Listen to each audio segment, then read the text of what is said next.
Tonight is a test not only of skill, but of endurance and of attrition.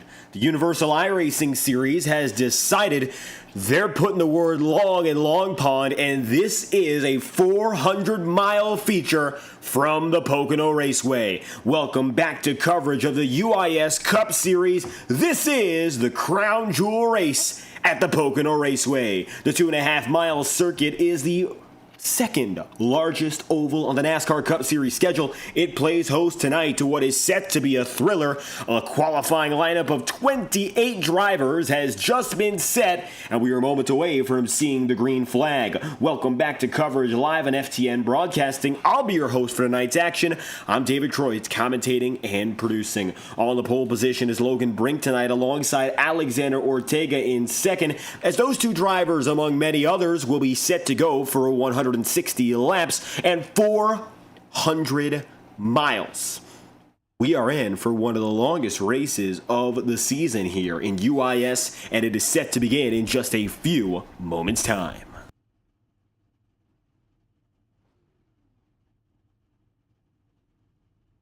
First things first, qualifying lineup has already been set, so why don't we take a look at that? It's a strong field looking to take on this challenge in stride. And at the top of the board will be the man in the number 24. That is Logan Brink. Brink finds himself the number 24 top of the board. He'll take it there with a 52.104 second lap. And next from there, second place is Alexander Ortega. Nicholas Martinez goes third with Trenton Wilkin, who almost went last to first last week, starting in P4. Fifth place is Axel Smith. Smith on the day, a 52.282 puts him just in front of Zach Trevino for sixth. Seventh place is Tyler Helms. Eighth is Alexander Alvarez. Wyatt Thompson is ninth, and Jose Lopez is the final man in the top 10. He starts today, as a matter of fact, in that number 10 machine, ending the top 10. Right after that, you'll have the driver of the number 23, Carmelo Echeverria, in 11th. Chris Parker in the 20 will go 12th. 13th place is Nicholas Road, and Jason Hall is 14th. Travis Prather, P15, and Cameron Campbell is in the 16th position. And returning to the UIS scene is the driver in the number 66, Xander McKinney. McKinney finds himself starting P17 on the day, and after him will be 18th place, Brady Schreckengost. Brady, just one of the final drivers in the top 20, which is wrapped up by Jackson Brown and Aaron Cobnott. The last two drivers to take times go as follows. You'll have Damian Cisneros and Michael Deitch in the 56, wrapping up the field of qualified drivers. A few other drivers will start tonight, including J.J. Moore in the 79, Henry Kaloff in the 98, Connor Blasco in the 54, Kendorian Davis. Your final tonight, final two, Joseph Enright in 25th, and in 26th, Jacob Bryant in the 95 to wrap up a 26-driver field that's expanded just a little bit. It will be 28. Enright and Bryant, the last to make it, and they will begin this race in 27th and 28th places officially. One pace lap to get drivers moving. Qualifying has ended. Now it is time to make it to the next step on the ladder. The big show, 160 laps. Now, drivers are ready. We'll give them one extra pace lap to get things settled in.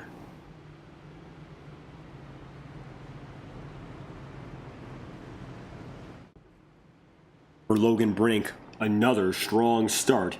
He's found himself up at the head of the field many a time so far this season. A pole position tonight is no exception. Now, we've seen him over the past few weeks trying to make magic happen in the 24, as he's 14th now in the championship standings, only 4 points under the cut line. For Brink, this pole position is his first. One that he's been looking for a long while, and it's an opportunity that will be huge for him to make it back above the cut line. We had quite a big change in terms of who was where on the lineup over the course of the last few weeks, and particularly last week. Jumping up a little bit higher, Trenton Wilkin, obviously, he makes it into the cut line range after a fantastic podium performance, which he was able to acclaim just a week ago. So he'll have himself in the 11th position as it stands. Championship championship placement with 1 playoff point, much better than where he was prior hand. Brink, a driver looking to make some big gains. Alexander Ortega, a driver sitting pretty. He finds himself championship-wise in the 3rd position. Zach Trevino leads points with 2 wins on the catalog so far, 8 top 10s, the most of any driver in 8 races. He has gone perfect in that regard, and tonight, in a race that averages 6 cautions every time we run it, Trevino just needs to avoid that many, maybe a little more, maybe a little less, and he will get himself to the checkered flag tonight with another top 10, which would be a season high, extended further, a season high of 9 consecutive. Nicholas Martinez has been running great as of late. Got himself a victory just 2 races ago, and last race he was in the running. He finds himself qualified today in the 3rd position, an exciting one to watch. And some drivers from the KDR crew to look out for the back end. The 56 has Michael Deitch. The 79 has Henry Kaloff filling in that machine for Corey Lyles. You'll have Aaron Cobnott in the 91 in the Aaron's Design Thing Chevrolet. Big team to look out for. They've got some strong drivers. Tonight they'll be spearheaded by Tyler Helms, who starts in 7th.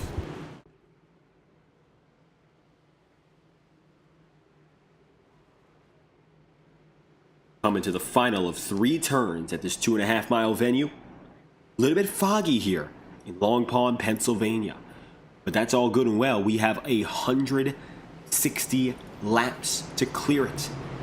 Important to note, this is a full-length Cup Series style race that will give drivers 400 miles from top to bottom to get to the checkered flag. Patience is pivotal. 1 extra pace lap. Got a little bit of time before we go racing, so we figure we can dial someone up before the green flag begins. We'll see if your pole sitter Logan Brink is available, and if he is, we'll get a word from the man with the top seat in the lineup. Logan Brink starting today at the top of the board. It's a big race for him. He is looking to exceed. Logan currently is not available, so tell you this much, we'll look for someone else who is.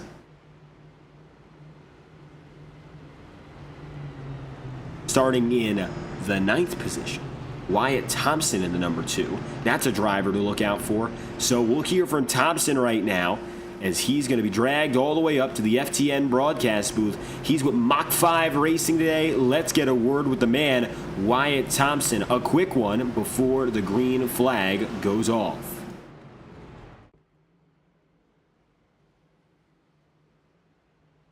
Making his way up to the FTN broadcast booth, starting today in the 9th position, Wyatt Thompson. We're moments away from going green. What are your expectations for this one?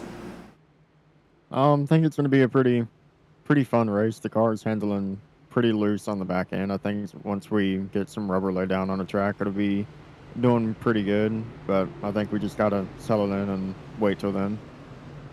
You're with the Mach 5 Racing crew today. A few drivers around you. What are the expectations as a team? I think we're just trying to get through the race mostly. I think a top 10 at least for all of us would be pretty good now. Well, with that said, Wyatt, starting 9th, looking for another good run. Thank you for your time and good luck in this race. Appreciate you. Have a good one. Sending Wyatt right back to the team channel. He will be among the 28 that begin this race as they go down the Long Pond Straightaway in Pennsylvania. It's the longest, fastest stretch of road throughout the entire state. And with the honors of starting it off, Logan Brink in the 24. Green flag flies from Pocono, Pennsylvania. Welcome back to the mountaintops. Brink, Ortega, Martinez, all together. It's time to go racing again in Pennsylvania, the 5th time this season. And it's once again Brink at the top of the board. His first pole, he'll lead them through turn 1, heading down to the tunnel.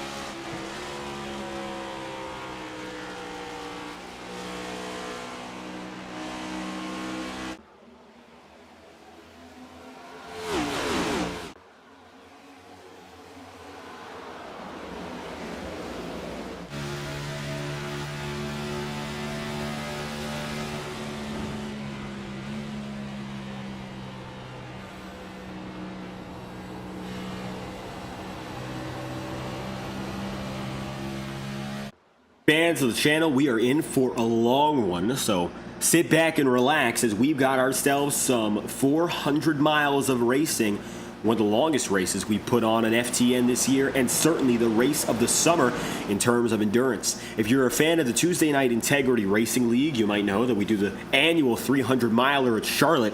That's right, this race is going to be considerably longer than that. It's going to be that race, and then add another third on top of it. But the good news is that this track, Pocono Raceway, is one of the fastest in stock car racing, with 52-second laps across 2.5 miles of racing. That is faster, on average, than a Charlotte Motor Speedway lap would be. So we got a lot of distance to travel, but I'll tell you this much, we got the right group of drivers to do it. They've been here before, and the stakes are higher. Let's talk a little bit about the circumstances here. There is no difference in terms of how fast fuel is lost. 7 tire sets in total, 6 extras provided, and everyone's got 100% fuel that they are capable of using, which means that long green flag runs are very much possible. The ideal strategy early on, I believe it will end up being, if these drivers go green, a 3-stopper. A little bit of movement right there. That's one driver, Alexander Alvarez, who got out of line. He's going to settle himself in here. And as you've noticed already, most drivers are getting themselves in procession. It's not going to be about making passes early. There are 400 miles left in this race. So, everyone has the capability of taking this stint as long as they would like. Now, it appears that 40 laps is going to be the longest they can do on a stretch. So, 3 to 4 tires, or rather 3 to 4 tire stops, going in 4 times, 3 times. It's possible in theory to do it 3 times, but it's very likely not the safe option. That's what drivers are going to be looking out for. And for the time being, it appears that the number 16 is Zach Trevino, gets the slight edge. He'll move by Tyler Helms. He will take 3rd. Strategy is a long way away from mattering, but if these green flag laps keep ticking down, the cycle is inevitable. No fuel cap, 6 tire sets is very generous, and best of all, for the winner tonight, $75 on the line. So money is the discussion point. Can you win that cash prize? Every crown jewel in the Universal iRacing series comes with a bonus, and that's the one drivers are looking out for tonight. Money is everything. 75 to win it if a driver can get the job done tonight. We'll see who can or who can't.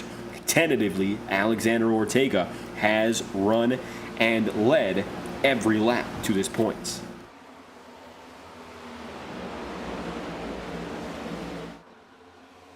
One other notable thing that you might not see, perhaps you notice in terms of the speeds these drivers are putting up, drivers are capable of going 100% with their power in iRacing. So settings have been overclocked, so these drivers have 737 horsepower.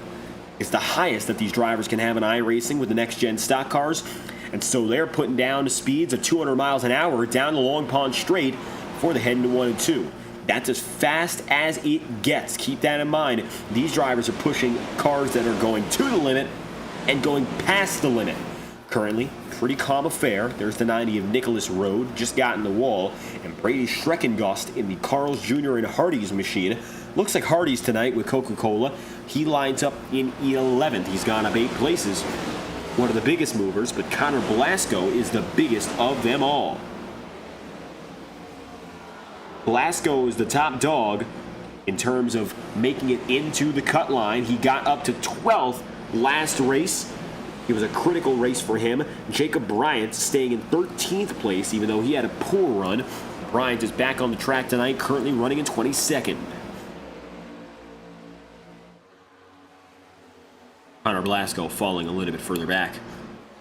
Joseph Enright runs currently in 16th. Looking to make a move to get inside the top 15. 3 wide. It could be if Blasco throws his nose into it.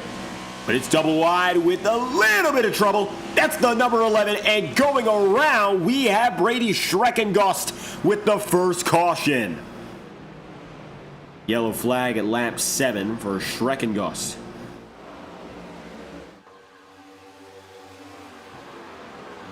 Here's a replay.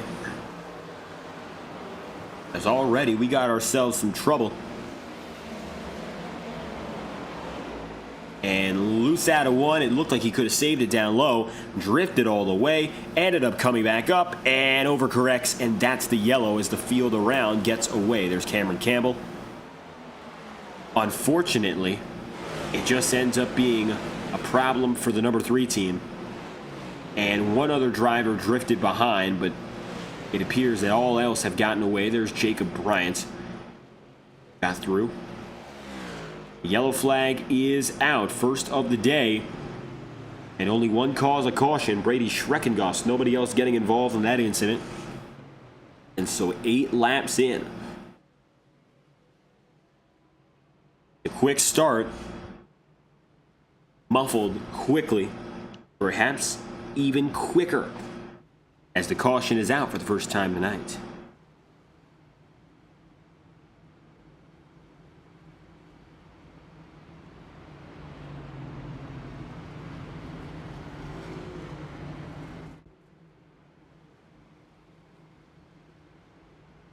Green flag set to fly again at lap 10, if not extended, but very likely we go at lap 11 instead.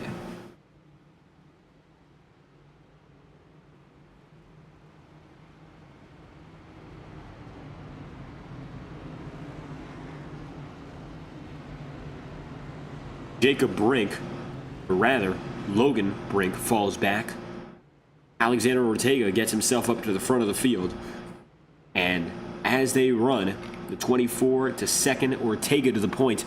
Zach Trevino, your points leader, getting up to the podium after qualifying in 6th. He'll get himself up 3 places. And again, he's looking for his 9th consecutive top 10.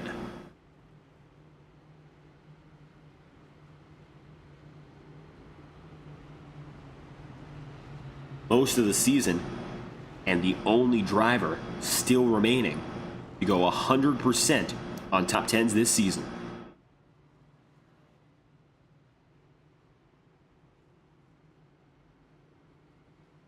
Due to green as it stands, very few driver have gone to pit road, but here's some. Jacob Bryant, Henry Kaloff, J.J. Moore, Brady Schreckengust, and Travis Prather coming out right now.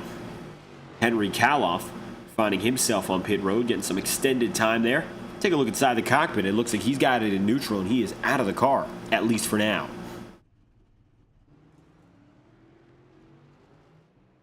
Brady's still on pit road. And Travis Prather is just now returning as the yellow flag remains out.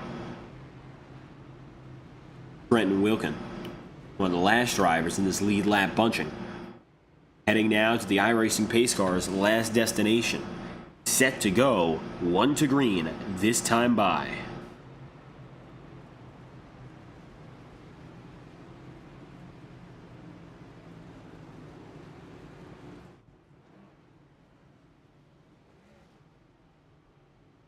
Alexander Ortega in control. He'll lead this restart. The biggest mover inside the top 10. 14th to 6th, Jason Hall.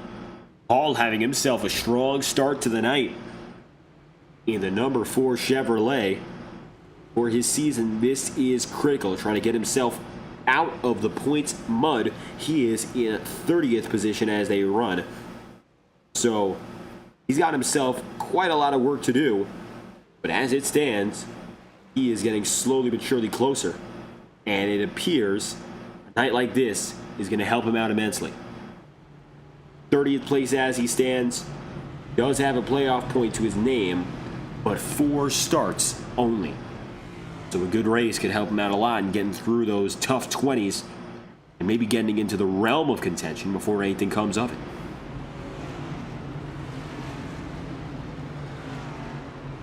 One to green this time by. Restart at lap 11. And hopefully this gives way again to a long green flag run. 150 laps left. We say hello to the green flag again. Time is in the favor of every driver tonight, so long as they use it correctly. And And if you're interested in some shorter form racing on FTN Broadcasting, the NSR Gen 4 series is in action right now. Garrett Hess is on the call as they've headed down to the virtual Indianapolis Motor Speedway.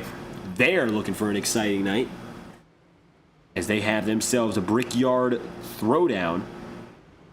And currently that race in its middle stages, it started about an hour ago. It'll continue on for about the next hour. They keep things moving. 35 laps remaining with Mark Saccoci leading that race. Moments before we head to the green flag here once again.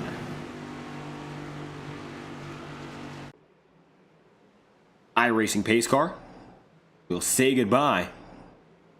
And it's time for Ortega and Brink in opposite order this time. Oh, Jason Hall goes around before the green flag even flies. Yellow's out.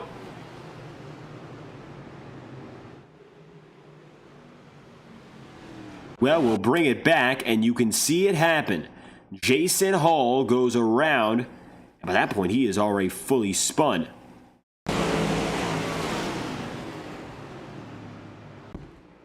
Coming across the line, and then immediately spinning, Jason Hall brings out the caution. And we'll pull it right there for you again. Coming through turn 3, here was Hall and Company.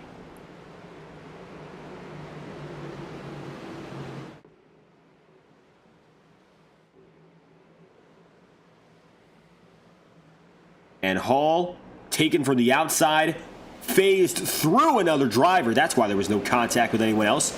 He went right through Chris Parker. And the yellow flag is out. Extension of the first. He never did get to the green flag.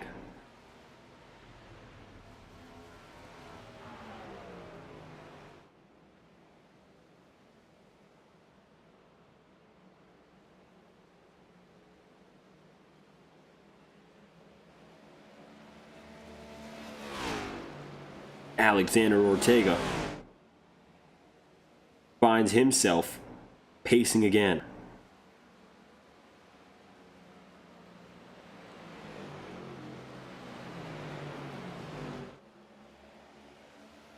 Now, as quick as it starts, it stops. Green flag pace of play has once again paused, and Jason Hall finds himself getting going again. Hall is heading down to catch up with the field. Still on the lead lap with minimal damage. Brady Schreckengost perhaps getting exactly what he wanted, as is J.J. Moore. Number 11 tonight, getting back with the leaders.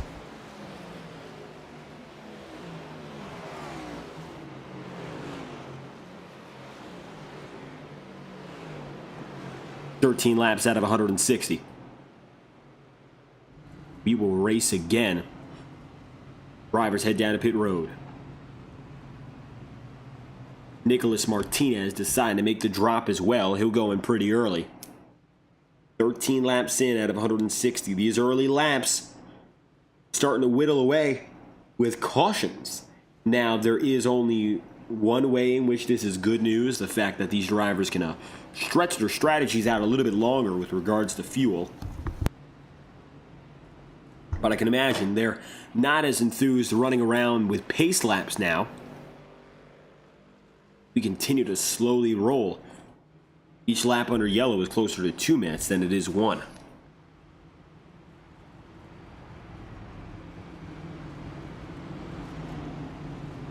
Riding on board with Alexander Ortega, he's got it up to 5th gear, saving as much fuel as possible.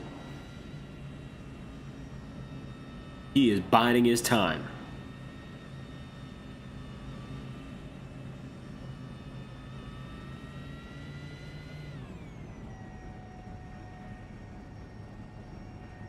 Head into what should be 1 to green once again. Full fuel save for Alexander Ortega. We will go again to the green flag, and hopefully this time around get ourselves a solid restart. First stage will end at lap 30. Second will end at lap 70.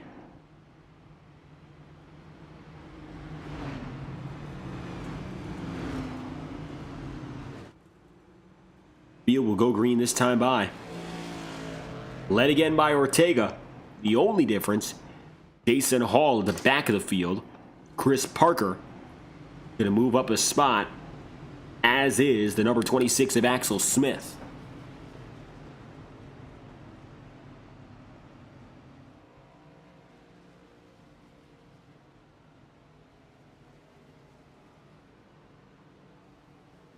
Getting back to business this time by. For lap 15. Let's see what the field has in store. Most drivers are still on strategy plan 1, in which they're just waited out until about lap 40. A healthy portion of the back half of the field has gotten much closer now to doing it different.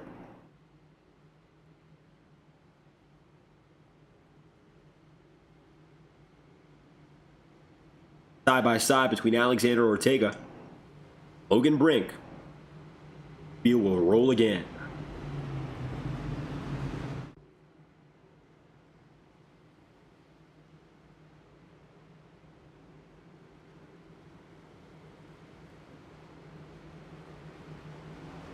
'27th up to 15th now, Joseph Enright, who got away from that first yellow flag. Now right up there in the upper mid-pack. Two teammates side by side with him ahead. Aaron Kovnat and Michael Deitch for KDR. That crew is still led by third place man. That's Tyler Helms.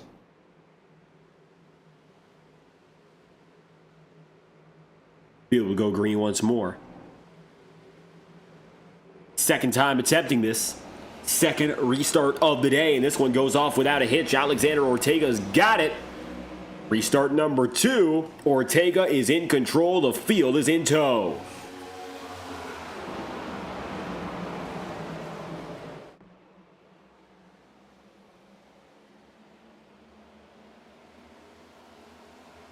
Not at all an exciting restart, but perhaps that's the point. Axel Smith coming up on Tyler Helms here as everyone settles in again to go for a long form of racing.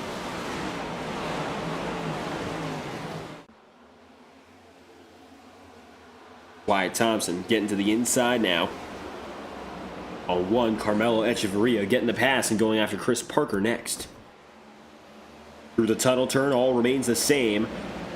And these cloudy conditions have not wavered. The weather today in the virtual Long Pond, Pennsylvania will remain just about as static as you see it. Nothing is going to change. Right now, looks like everyone is set to get into a very stable, calm condition run. Weather tonight is going to remain about 72 degrees virtual Fahrenheit. I saw 2 going down to the inside. Do they save it? It appears they do. There was a little bit of a hitch further back, but it's double wide. No problems now. Now here's the remains of another fight. Jason Hall catching up to the 17 Trenton Wilkin. Sun peeking out just a bit. Still, largely a very cloudy day.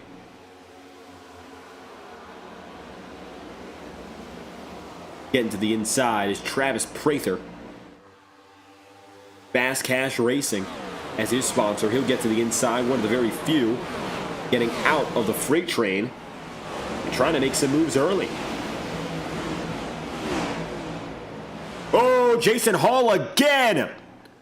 Down, low, dumped, and for the second time, Jason Hall is in an incident. The caution is out.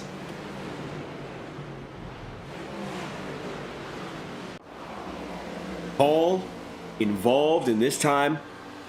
Contact, it looks like for the backside, does him in for the second consecutive incident.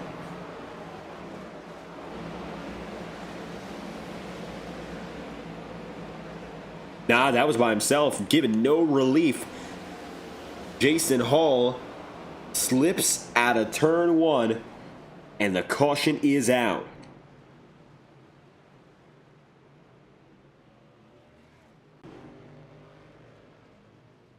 Pacing for the third time today. And on average at this track, we see 6 cautions a race.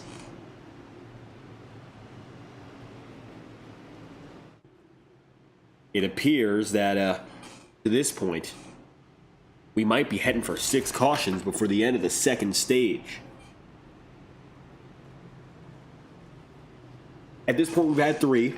We have 2 cautions planned, lap 30 and lap 70. So we are getting closer to 6 cautions, the average number.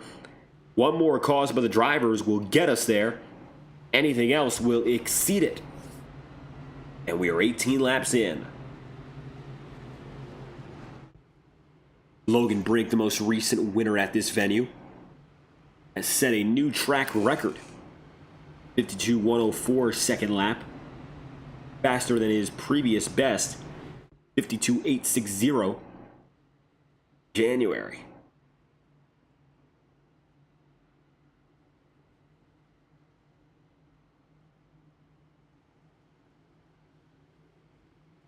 Additional former winners here include Michael Mitchum, and a 2-time winner at this track. Still has a way to go to get up the front of the field. Brenton Wilkin qualified today in 4th, and instead of last week where he went upward, he has fallen a little bit further back than he would like. Brenton, as he runs, finds himself in the 17th place, as we have now just made it to lap number 20.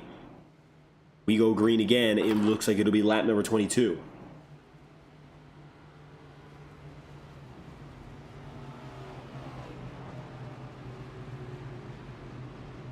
Getting his lap back, J.J. Moore will be the final driver on the lead lap, meaning that all 28 starters are on the lead lap once again. Nicholas Martinez going to top off. Paul is still there, as is Brady Schreckengust and the 79 of Henry Kaloff. Kaloff tonight doing a fill-in job as he finds himself subbing in for his own team, and currently is 26th, qualified 24th. Has not yet lit the world on fire, but we've seen him quick here before.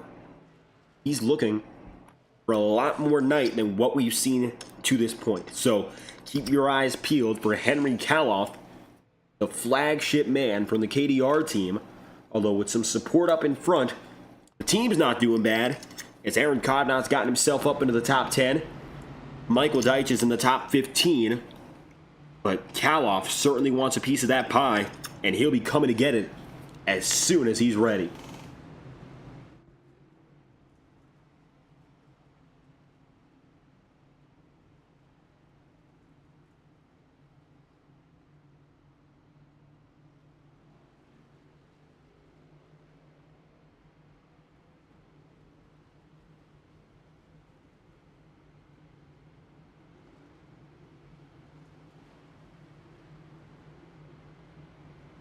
Tyler Helms side by side with the number 16, your championship leader, Zach Trevino. Organizing themselves double file again. We'll restart at lap number 21. And sunny skies have opened up fully for the first time today.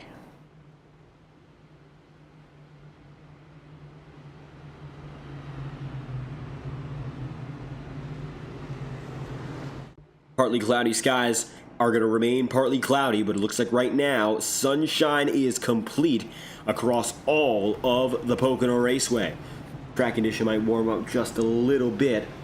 Track temp is only 88 degrees Fahrenheit, maybe going to see it head up into the 90s over the next few minutes. Track conditions favorable to all drivers so far.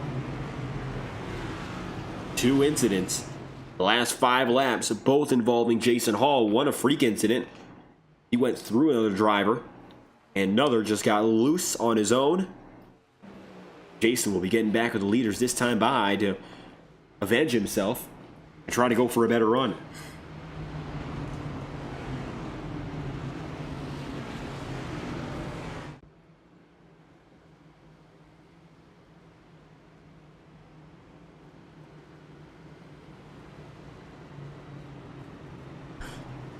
Third restart of the day in stage 1.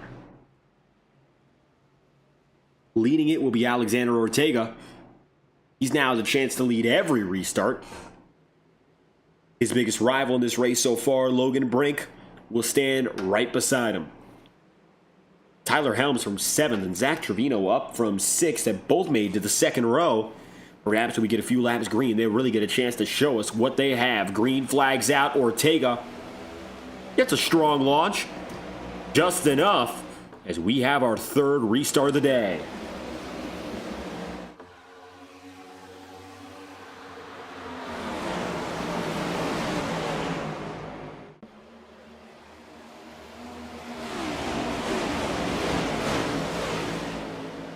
Oh, contact again. That's the 0-7 down in Joseph Enright.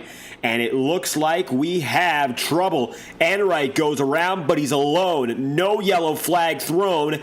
The caution is not out. Here's a replay, though, as Enright is pulverized, and he's got big front damage.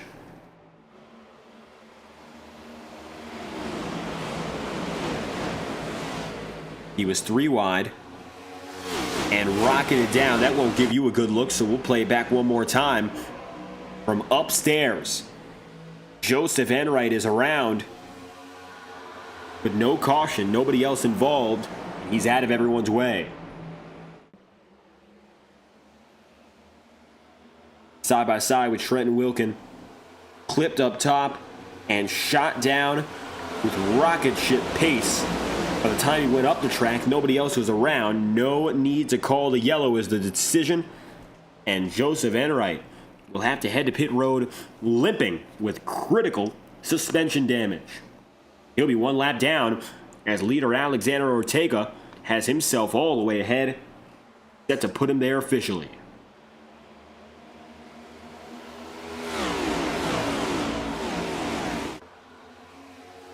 Unfortunately, that incident will not get a saving grace, but either way, Enright pretty destroyed. No fast repairs tonight, so what you have and what you start with is what you get. Not sure what exactly you can do with that in mind as the rest of the field carries on. Top 5 single file, the Hornets' nest back here, including Condorian Davis, Xander McKinney, Jose Aguilar Lopez, Travis Prather, and Michael Deitch racing the hardest of all. Deitch in the 56, close to getting involved in that incident with Enright.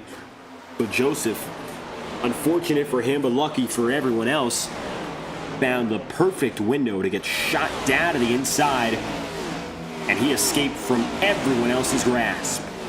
He'll remain on pit road as the rest of the field keeps going by him.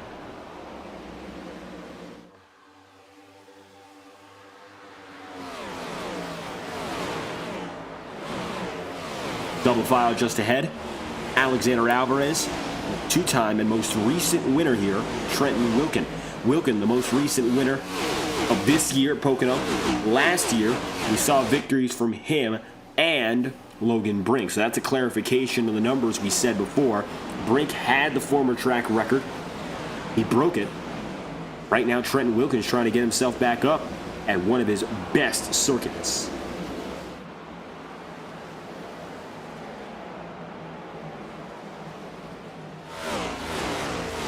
Alvarez and Connor Blasco still toe-to-toe. Blasco on that cut line spot, both in the race and in the standings. He runs in 12th and is trying to keep it there, but it looks like just slightly edged out at the line by Cameron Campbell for P11. Can't hold on to the spot. He'll fall back. He's the last driver in the top dozen, with Wilkin rapidly approaching. Ortega and Trevino remain the 1-2. There is little consideration what's going on back here, but it looks like it's still the closest fight in the race. Watch as J.J. Moore starts to make his way back up. Moore finally given some green flag time to sit with. And he's going to take it downstairs again. To the inside on Travis Prather. That's a clean pass. That'll bring Moore up to 17th. All eyes next to getting to Jose Aguilar.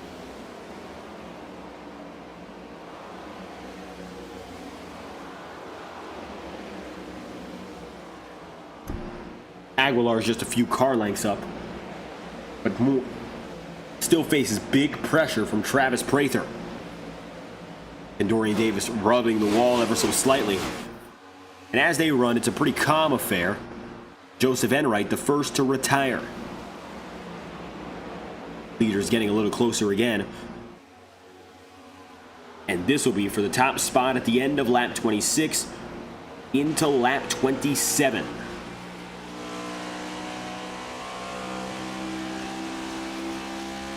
Out of turn 3. Trevino with all of the draft. Logan Brink falling back into P4, maybe to save some fuel. Maybe just doesn't have the stuff. Either way, it's now all Trevino looking to chase.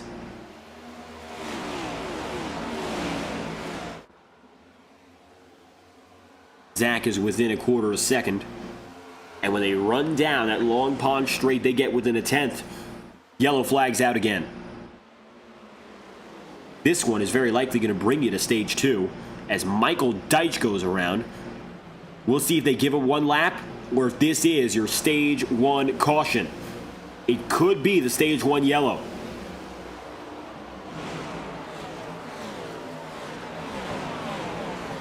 Michael Deitch in the 56 was low, and just like Jason Hall, got loose and spun around. Yellow's out. He won't hit anything, but the caution will fly.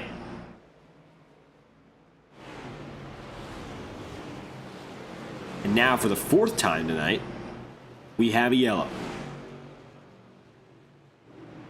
There's a chance this eliminates the stage caution as we rapidly approach lap 30. And if it does, Alexander Ortega will win the first stage.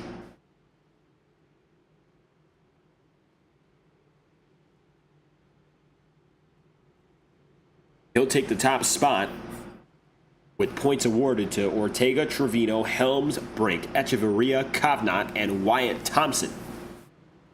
Tentatively, that's the order of drivers that are being given stage points, as the decision has not yet been made whether or not this will count as the stage yellow, but it looks pretty clear. We will restart after lap 30. Stage 1 has come to an effective close. We'll see who stays out for the points.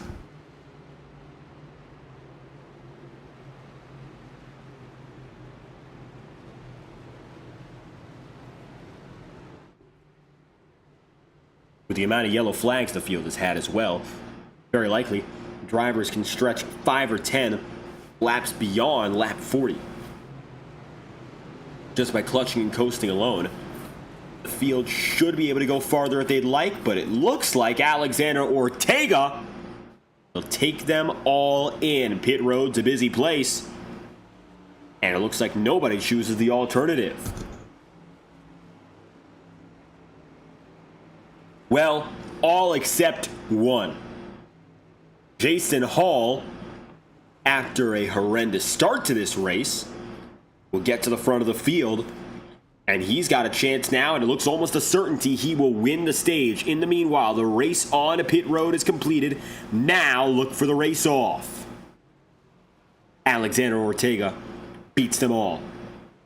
Ortega at the line will be ahead of Zach Trevino, Tyler Helms, and after that, you'll have the driver, the number 2 in Thompson, Aaron Kovnat, 26 of Axel Smith, Carmelo Echeverria, Nicholas Rode, and Travis Prather as your top 10. Keep in mind, though, Jason Hall is fully poised to win this stage.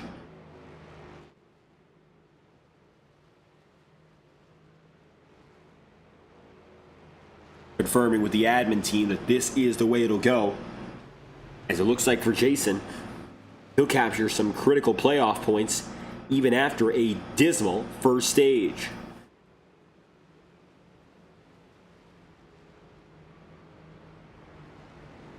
Set to go 1 lap to green next time by, so long as he crosses the start-finish line, as the restart leader stage will be officially his, and we'll move on to our next 40 lap stage.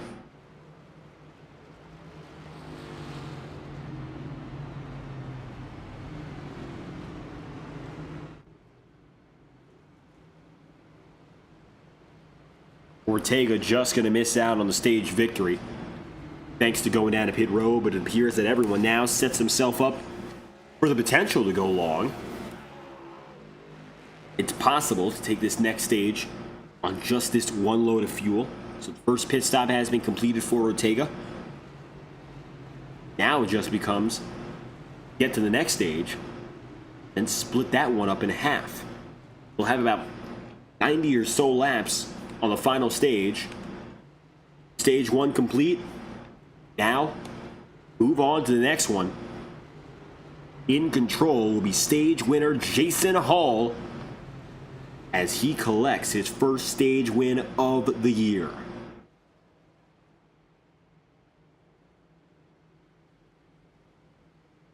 A surprising first for a driver who was involved in 2 yellows, but after losing it, falling out of line early, as well as being knocked out of line on the restart, a firm recovery for your 14th place qualifier, and he's looking to prove he's got the stuff to back it up. Last pit lap for him was 10 laps before anyone else here. But again, another stretch marred by yellow flags. Should be quick enough to hold a candle, at least for the opening laps. Coming to the green this time by.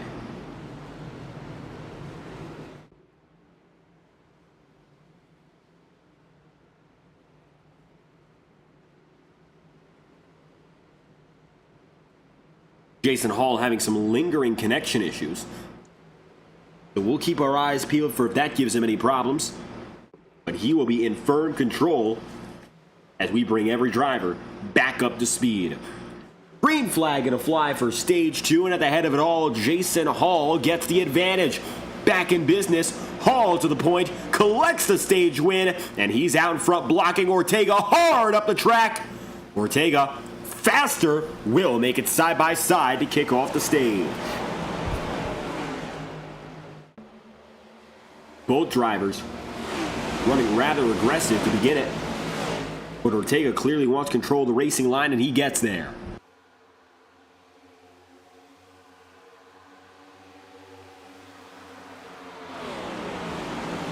Not a surprise that Jason Hall falls out of the lead almost as immediately as he took it. But he'll maintain in second right now with Zach Trevino watching. See perhaps if there's a way to get up there into the fight to get past the driver in the 4.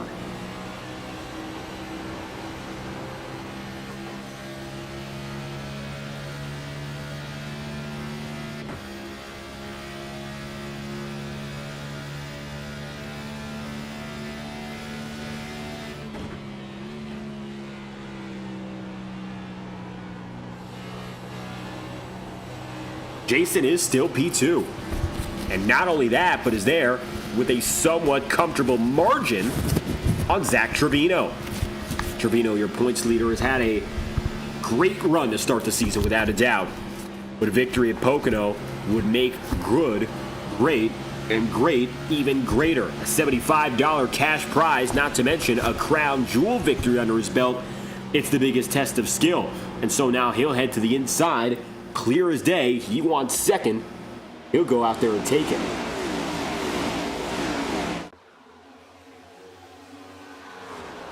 Zach Trevino up to P2.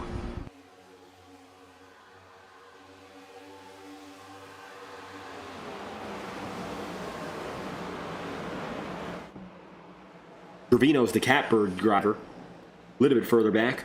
We'll see if anything else has developed. And so far, oftentimes when we're going to look back for developments, you're not going to see too many. Just for now anyway, 33 laps in out of 160.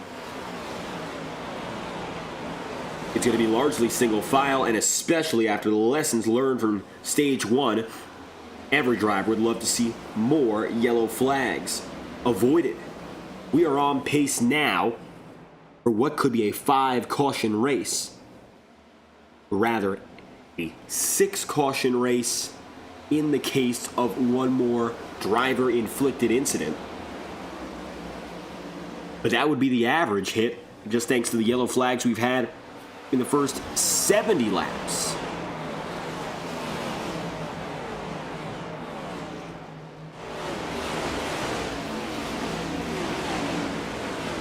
34 laps in out of 160. Still north of 100 to go. And by a sizable amount.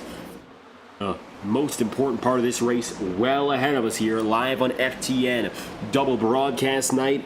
The Brickyard still going strong on the NSR Gen 4 front. The Indianapolis Motor Speedway winding down right about now. But this race from Pocono only just beginning. 400 miles, 164 laps. The racing you're seeing here is only just the start.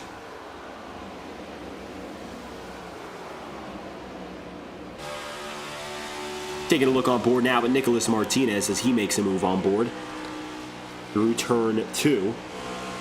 Here we go next. Goes through Trenton quickly, but the tunnel turn not going to be as easy for some drivers at speed, including one, Aaron Kovnat, who went all the way down to the inside of the circuit only to come up. He's blocking the Hornets' nest up top.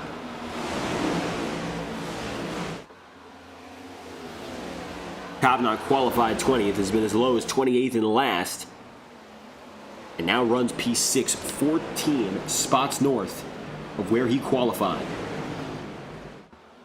A remarkable turnaround so far for the Kovnat crew. Holding his own, and now getting up to 4th, thanks to being ahead of Wyatt Thompson and Carmelo Echeverria, who have both gotten by Jason Hall. So far, Hall's gamble has paid off for stage points, but has not paid off in terms of maintaining those valuable points positions.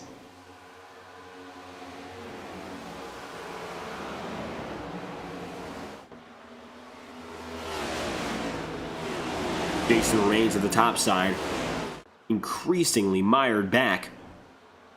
At the end of each lap, he continues to lose a position at a time. Jason has held well, definitely not as slow, perhaps, as we would have expected to see, but old rubber will continue to cause problems. Yellow flags out. Caution again, and we'll see what the incident is. Getting up to the field is Travis Prather, but the yellow flag will fly for other causes. Here's a look. Xander McKinney isolated with trouble. And only 7 laps in, the longest green flag run we've had was 8. We've got an incident.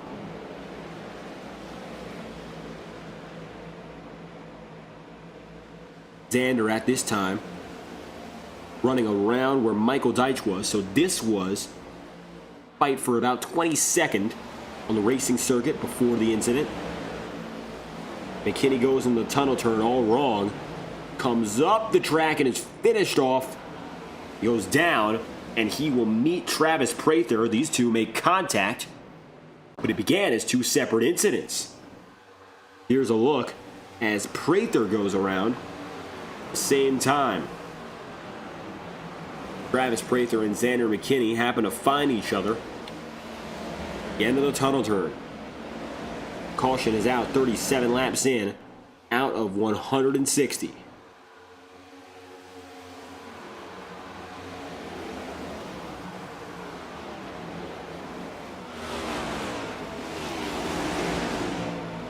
J.J. Moore with a nudge, and Prather is shot down. Kinney finds the exact same place. Yellow flags out. 3 cars involved, J.J. Moore, Travis Prather, and Xander McKinney.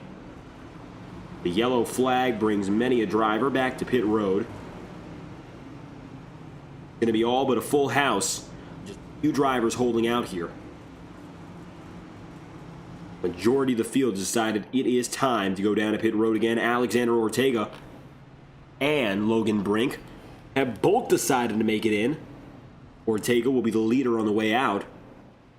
Topping off for fuel is the most important aspect of this yellow flag cycle. So that's going to ensure that Ortega and company will get back up in front without any fuel worries until the next scheduled caution.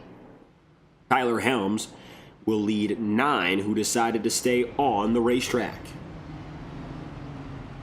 Helms, Kovnat, Smith, Parker, Moore, Campbell, Davis, Brown, and Deitch in that order.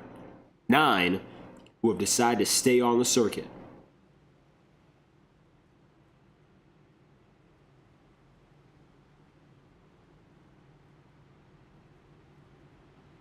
Heading back green at lap 40, a quarter way through the biggest test of endurance we've got at this Long Pond venue each season. Tyler Helms do the honors this time by. Looking at when these drivers went last in a pit road, you'll see the difference. Lap 29 versus lap 38, so about an 8-lap difference. We'll see if new tire is the answer. Not a lot of backup for those drivers on new rubber, as they are the minority of the field. Means that it could be a very easy deal for a driver like, say for instance, Alexander Ortega to get right through them just because there's not too many and the traffic is thin up ahead.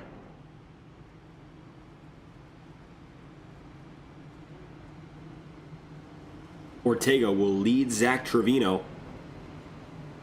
He and the rest of the field go green. Tyler Helms leading the way up top. Aaron Cobb not down low. KDR's got control of the front row from top to bottom.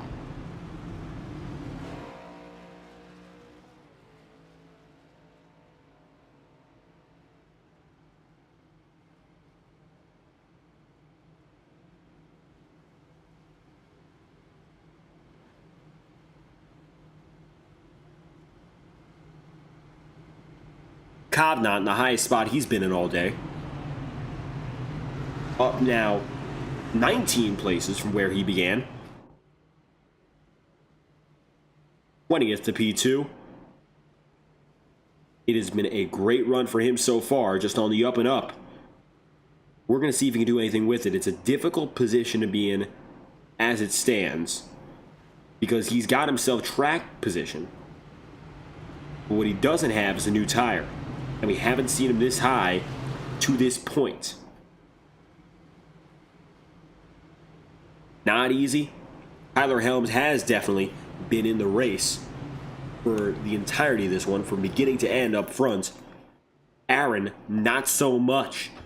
So time for an outsider to show what he's got.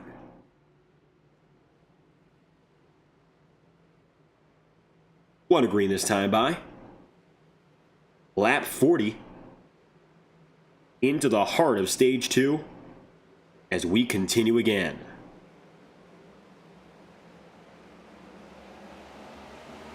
Great jump off the line there. And it is all for Tyler Helms as he gets the launch. And he is way ahead into 1 and 2. Aaron Cobb not going to be chasing. Watch now for Alexander Ortega, one of the first on new rubber to get the ball rolling. Oh, Logan Brink and the 98 of Connor Blasco. The caution's out for the 6th time tonight. As soon as it starts, the problems begin again.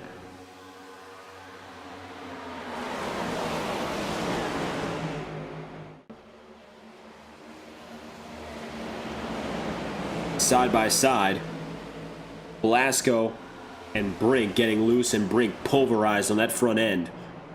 That could be a race-ending incident. One more look. This time from the onboard of Connor Blasco.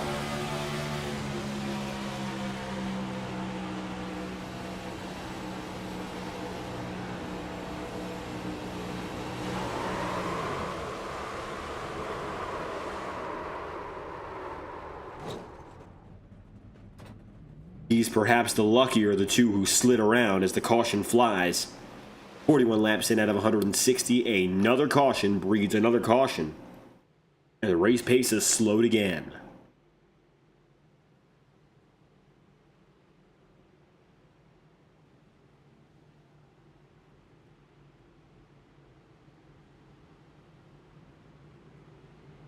Hopefully, the field settles itself in.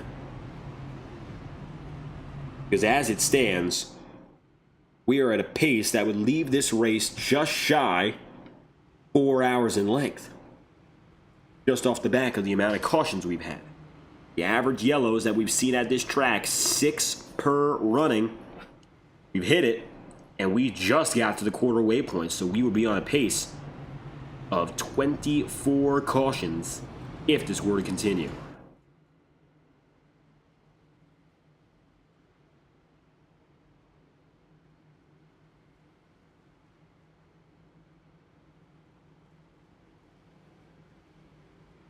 Two to green this time by. We will restart at lap number 44.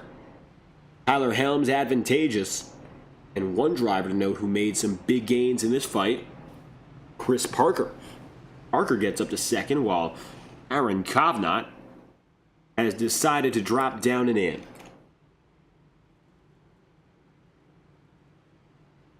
Answering the question in the chat room, and you guys can send comments and questions in all race long, we will be answering. The most amount of yellow flags I personally have seen covering FTN was 22. I want to say 22 in a Martinsville race about 2.5 years ago. I want to say that was the Highline Racing League, season 16. It was their last time there with the Gen 4s, and that race went from 9:30 into midnight. That's only happened a few times before, and I usually don't count those crazy races by the caution count, but by if they went to midnight. We've had a few races do that from the 9:30 starting slot, which means that a race runs more than 3 hours in length, and usually you need about 20 cautions for that to happen. Happened a few times. I think 22 is the all-time highest so far, and that's 22 yellow flags at a short track. So, for that yellow flag to happen as many times here would be much longer. The race would go significantly longer. Even 10 or 15 yellow flags here would be the equivalent of 22 cautions at Martinsville.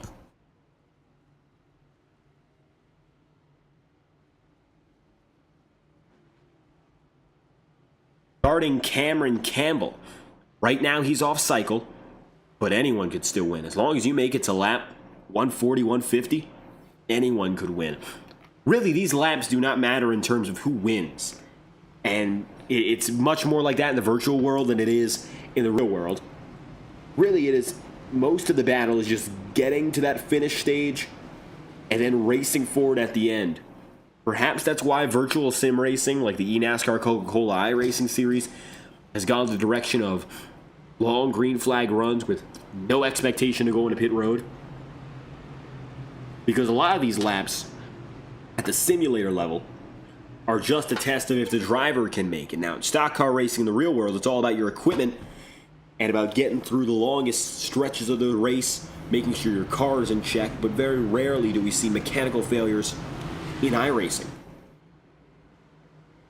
Cameron Campbell, clearly a fan favorite, though. If your favorite driver's racing with us, shout them out in the chat room. We'll be reading chat all night long to keep the laps going. And any questions you have or comments about this race, let us know. Thankful for all the fans in the chat room right now. Jake the Snake, Aaron Kovnat, Max Ford, Guapo Chud, Rusty, and Cheese 17. All in the chat room right now, and if there's anyone else who's got a favorite driver, let us know. We'll be with you guys all night long. 6th caution will go to our 6th restart at lap 44.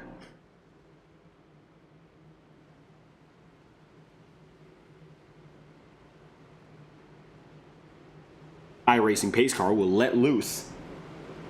We say hello again to the green flag.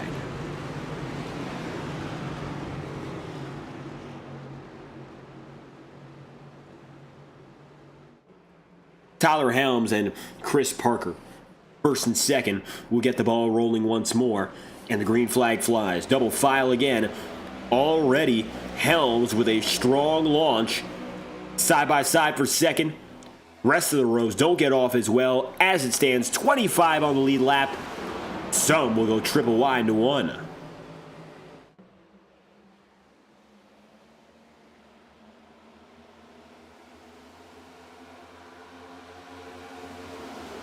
J.J. Moore on the top of the circuit alongside Axel Smith. Michael Deitch holding his own on the higher side. He's got a big posse of drivers here who are 2x2. Leaders are single file again, and for the most part tonight, they have been. Side by side and 3 wide has been mostly around the 10th to 15th placements. Some of it has fallen a little bit further back to 15th to 20th. Top drivers have decided to keep themselves calm and consistent. That's the only attitude that's going to get a driver all the way to the end here, so hopefully we see that replicated everywhere on the track.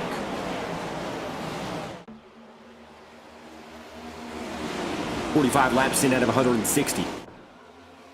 Still holding his own. Tyler Helms, he's got the lead, and so far Parker has not bothered to contend him.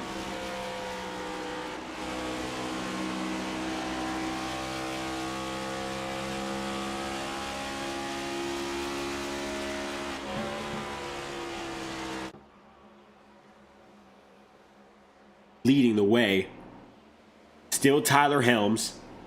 Alexander Ortega is in the 7th position and is barreling down side by side here. He goes right alongside Cameron Campbell.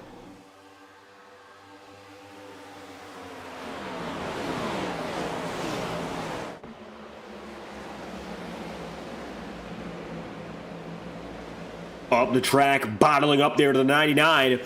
Very poor corner from Alexander Ortega. And as it stands, Ortega is going to fall back to 7th once more.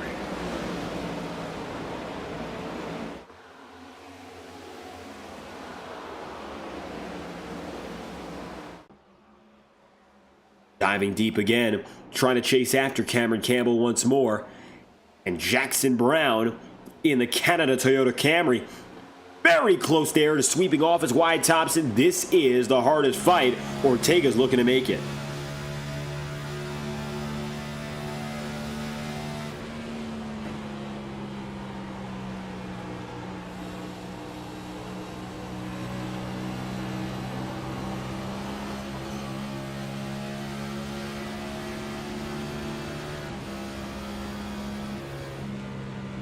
Yellow flag for the 7th time today at lap 47.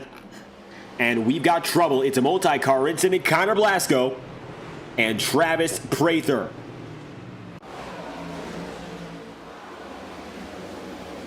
Prather here was with the 98 as we'll play it back again.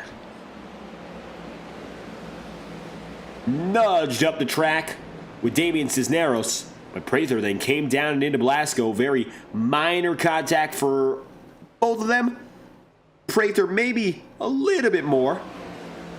Take a look off the back side of the 58 as he got into trouble.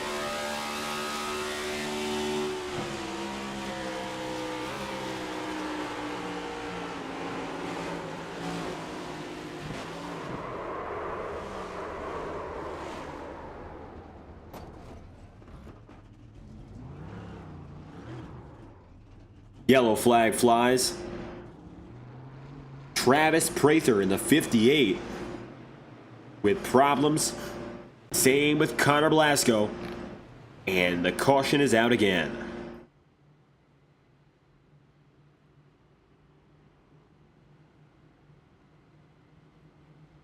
Lap 50 approaching. We'll restart at lap number 51. That's the expectation as things stand. Tyler Helms, the leading man. And now getting closer to 100 laps remaining, one of the first markers on the day. Lap 70, when stage 2 ends, and then we have the final stage to go the rest of the way.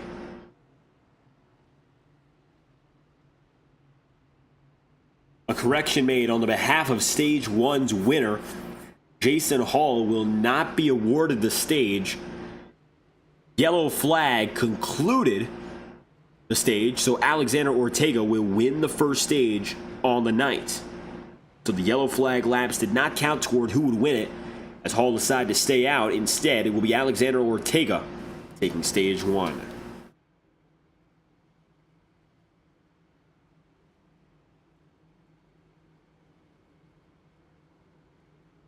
Down to pit road, Tyler Helms takes it.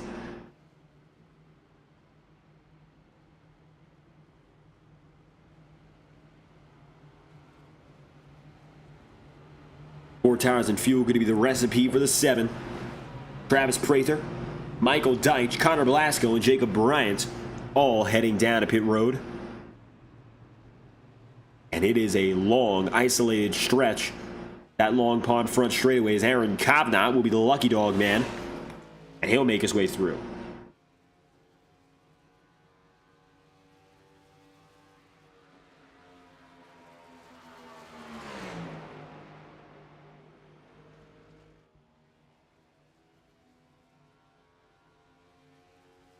For Kovnat, he'll get back with the lead lap, 26th place. And JJ Moore stands above all else as he is set to see the leading pack back in action for the 51st lap of this race.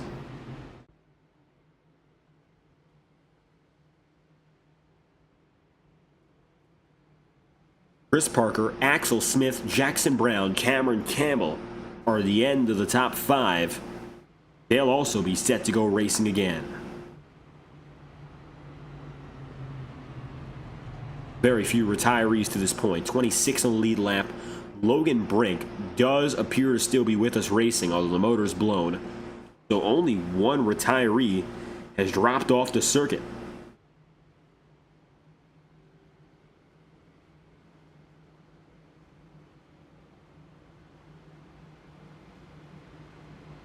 Ladies and gentlemen, a long way to go from here, but thank you for your continued support live on FTN. If you're enjoying tonight's coverage, we got 2 races on the channel. One's at Indianapolis, one has a long way to go. So if you've enjoyed it so far, you can go back and forth and check out what's going on at the Brickyard, but we have ourselves 110 laps left. If you're just tuning in, you didn't miss a thing, and you probably won't miss a thing for the next some 50 laps, but we're excited to take you through the rest of the journey live with the Universal iRacing Series as we set forth on the next phase of this race.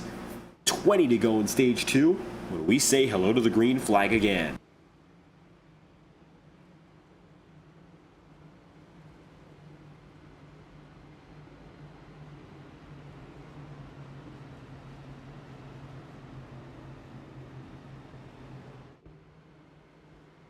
JJ Moore, Chris Parker, they find themselves as the top 2 guys.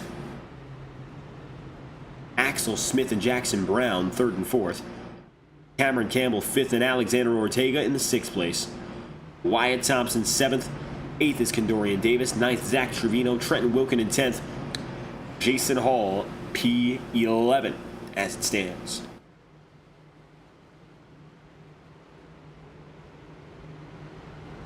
Hall still with some slight internet troubles, and unfortunately not a stage win to show for it. Zach Trevino finding himself the points leader, looking for that elusive win number 3. Ortega collects the first stage victory, runs right now in 6th, and so it appears all will pay off as we are set to race again, led by JJ Moore. Moore qualified today at Poultry 23rd, but that hasn't stopped him on his rise up to the top. He'll lead the way. Lap 51 is his, and we are back on the move for your 7th restart of the night.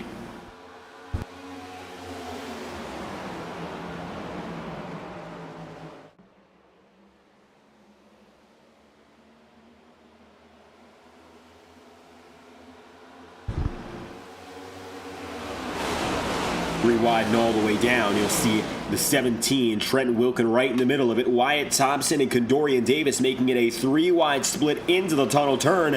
One has to give. Davis passes both. Thompson falls back, and the rest of the field makes it out again. 20 to go in the 2nd stage. Then from there, we will have ourselves some 90 laps remaining.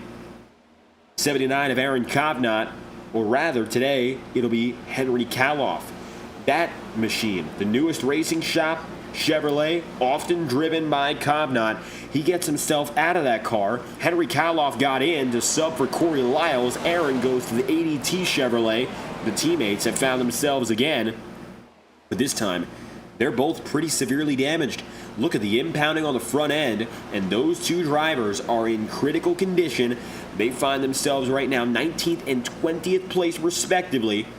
They're at the tail end of the field having a lot of trouble in terms of keeping up there with the front running guys. JJ Moore still has his lead. He has now brought Chris Parker right there with him.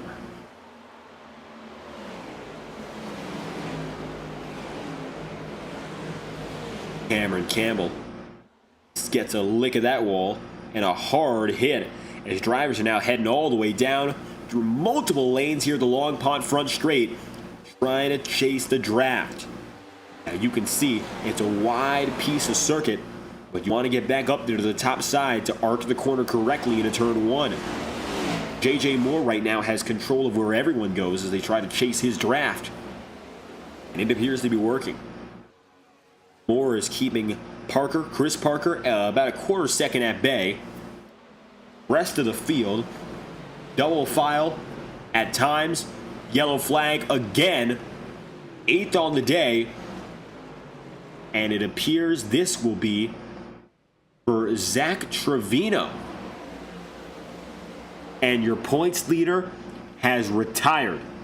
This will be his first non-top 10 of the season. Trevino is out.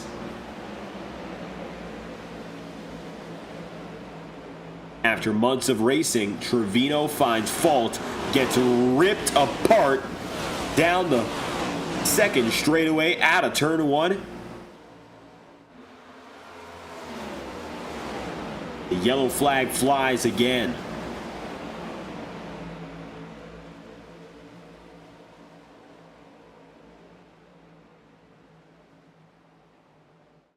Caution for Zach Trevino.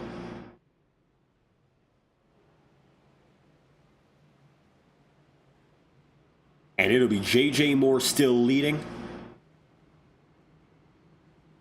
as Trevino has his first retirement on the campaign. Not something we expected to see out of your points leader.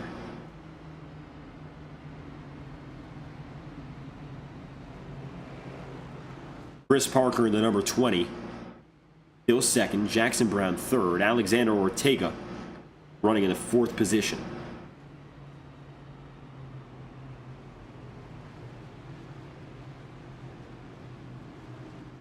So we'll have less than 15 to go on the stage once we return to action.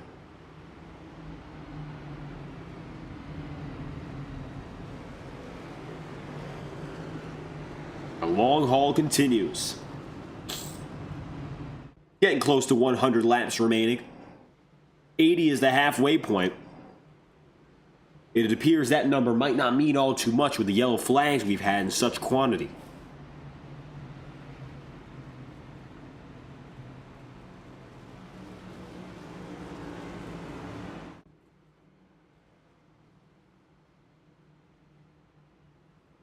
Small group decides to stay in front, capped by Michael Deitch.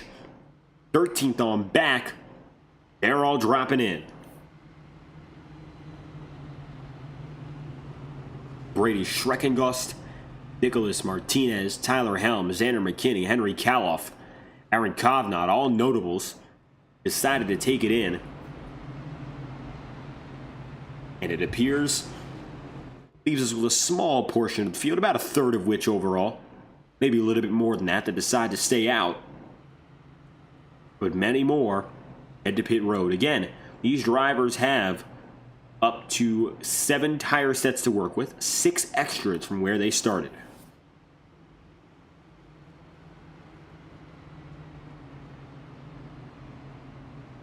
Concern won't be of if they can make it to the end with that many tires, but more so how they will decide to use them.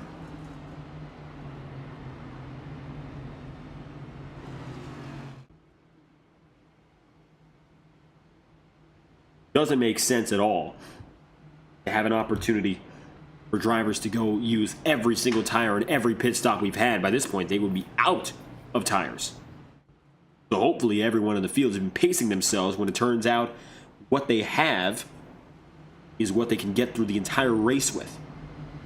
Already 8 yellow flags and opportunities to go down to pit road, plus green flag laps if drivers wanted to. but far more remains ahead.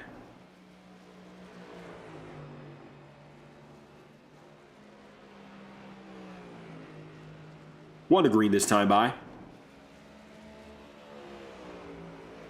J.J. Moore and Chris Parker maintain their advantage. They'll lead the field to green. Looks like track position, the best thing they could have gone for. They've stuck with it.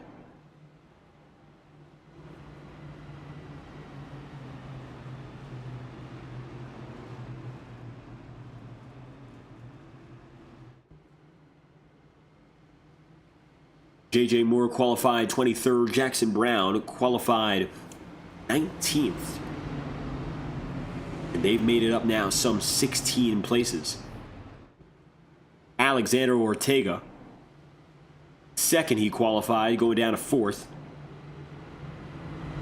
So a few places adrift from where he started, but still has that stage win and a lot of time ahead of him. He has no reason to be concerned, at least to this point. We'll head to the green flag for lap 57, giving us just about 14 laps remaining until the next stage.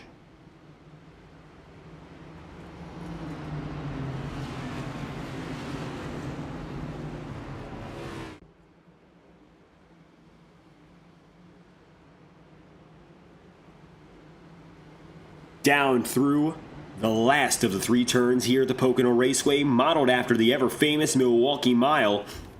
We'll say green again, as it'll be restart number 8, with just over 100 laps remaining.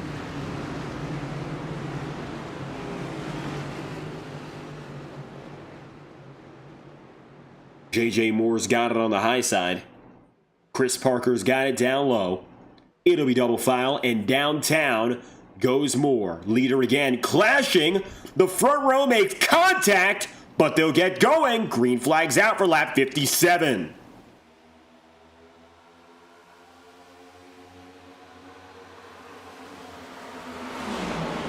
Nicholas Martinez drops all the way down and out of the leading pack, gets himself to the inside line, and he's got himself a spectator on a big incident. Yellow flag is out again.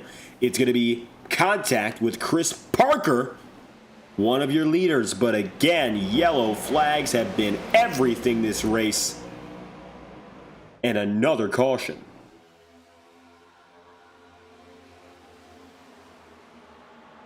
Here's a look at what happened. Chris Parker, 3 wide, middle with Ortega, comes up on Ortega, contact. Wyatt Thompson involved, but it's only Thompson, Ortega, and Parker who are hit in that yellow flag. Here's a look on board Chris here.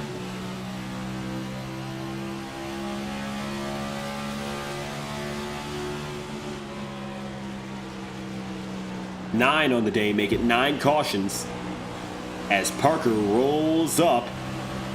Nowhere else to go for either driver. They've met at the wrong place.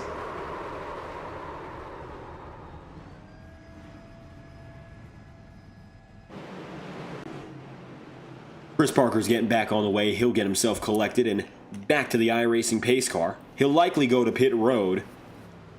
So we will restart after lap 60 here. Cautions have been as frequent as ever. Longest green flag run still only 8 laps. It's how we started the race. I can't imagine that at the pace we're going, we're going to have 20 drivers even finish this race in the lead lap. I don't think we are going to get to that point.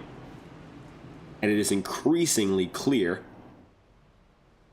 that's the way things are going to stay. Driving attitude that we've seen. A little bit of fogginess down this front straight. Pulling a closer view, it's not as bad, but visibility is not 100% at the virtual Pocono Raceway. Either way, the way in which these drivers have been going at each other and near unacceptable given how many cautions we've had. And with how much more of this race we have to go, you could entirely get rid of the first 60 laps that we've had, and they would have next to no impact on who gets the checkered except for who retired in Zach Trevino. Just a difficult start to this race, but a lot of time to finish the job and do it correctly. J.J. Moore has been dominant as of late. He really hasn't had much opportunity to be knocked off the throne, but he's defended well at what matters. Those restarts have been all he's needed, and he has made great use of them so far, so very little way to fault him for knowing exactly how to play the game.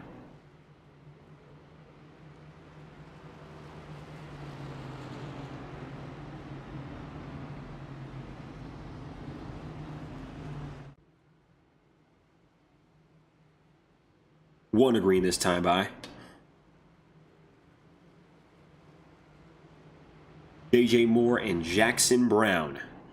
Axel Smith and Trenton Wilkin with Cameron Campbell in the top 5.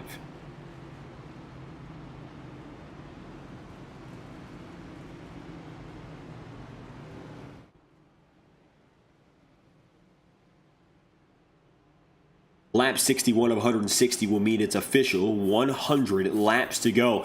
Thank you, viewers, and keep the questions rolling. It's going to be a long night ahead of us, but we've got a lot of time to continue coverage live on FTN. You might have noticed at the bottom of our screen that you'll see MLB scores rolling in live, courtesy of Alexander Balderas from the FTN team. You'll be seeing live time scoring from beginning to end of any game that's going on throughout the rest of the calendar year. Now, as it stands, only one game is still being played, at least according to timing and scoring. That looks to be the case now, too, as Pittsburgh Pirates are taking on the Cleveland Guardians. San Francisco Giants go against the Seattle Mariners. But that will wrap up game playing, and I wonder, will we finish this race before the MLB night concludes? We can watch that on the bottom of our screen at FTN, or will that remain the case? Still have a lot of time to determine whether we'll hit that marker.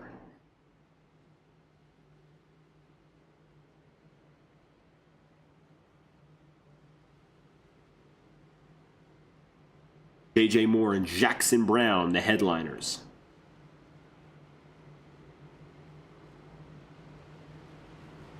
Jose Aguilar Lopez, a quiet top 10 qualifier. He's back up there in 6th. Scraped into the top 10 in terms of hot laps, but ever since that point, has not been nearly as fast. As it stands, it looks like this is the best place he's been in throughout the entire race. Aguilar Lopez with a shot to go toe-to-toe with Cameron Campbell. Michael Deitch in the top 10.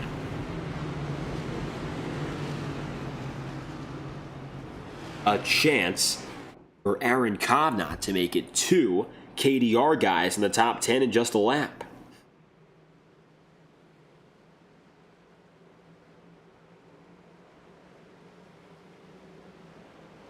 Green flags out for the 9th restart of the night. J.J. Moore. He's got the launch. It's all his.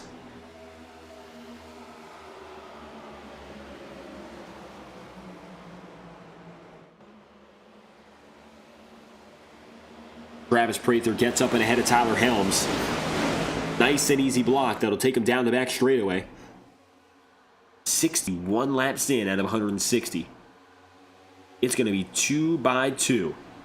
Medio way down.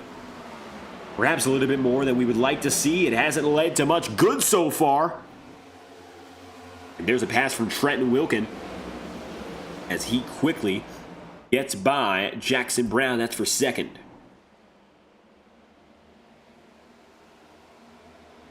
It's pretty close out of 3. This Hornet's Nest is what we got to keep a watch on. You got Damian Cisneros. You got Alexander Ortega. Connor Blasco. Jason Hall. As well as a few other notables like Brady Streckengust. All nailing each other back and forth. And it is dicey. Take a look on board with Connor Blasco, and he will give you a great look as to what it's like being right in the fight with these guys.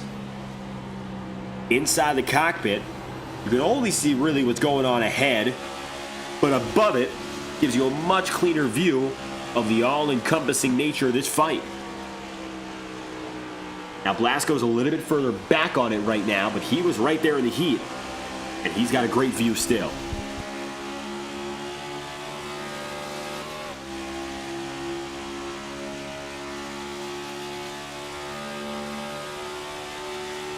At the absolute longest, our 10th caution of the day will arrive at lap 70. So only a few laps to go under green under the best case scenario.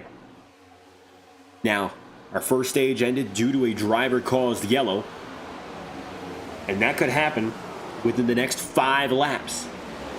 5 laps from now, if a caution is to call, then the stage will automatically conclude and results will be frozen to give away stage points.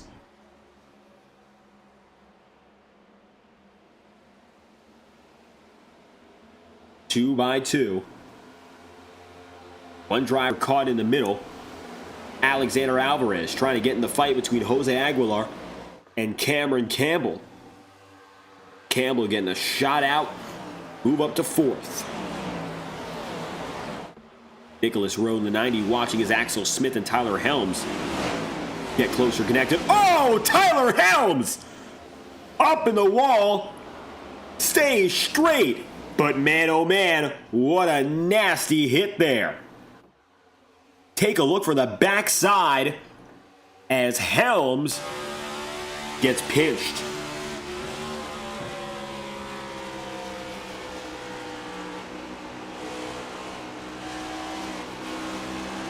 And Tyler drives up in Aguilar Lopez. Big damage for them both. Helms is still in the fight. Now he's got less damage than Jose Aguilar, who's dropped to 14th and has dropped now to pit road. Better get it out of the way or the caution flies.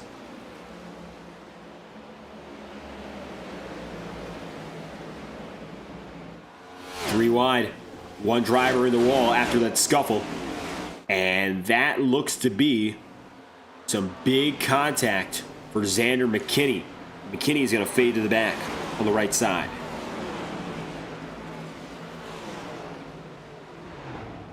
Xander now with huge suspension damage. I think he's got the right front axle gone.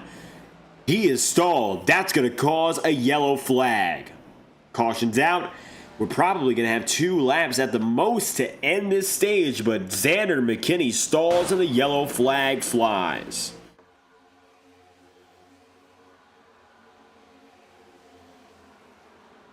Here's a look back at what happened.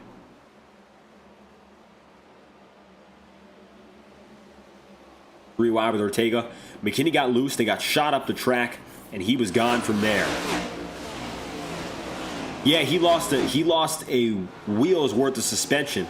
That right front is useless. And I guess he stopped trying to limp it, but that's going to cause the caution.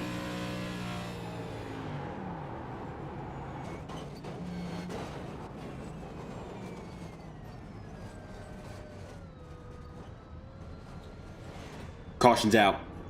Right there. Xander McKinney was still trying to get through, but just has no control. Yellow flag for the 10th time tonight comes right before the stage 2 to 3 cut.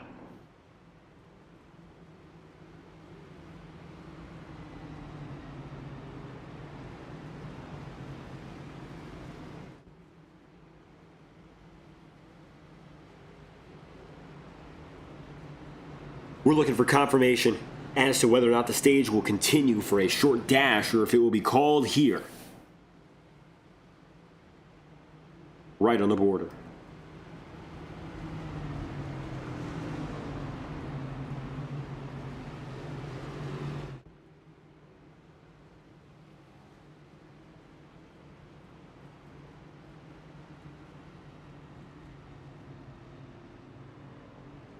Leading the way is J.J. Moore with Trenton Wilkin, Jackson Brown, and Alexander Alvarez.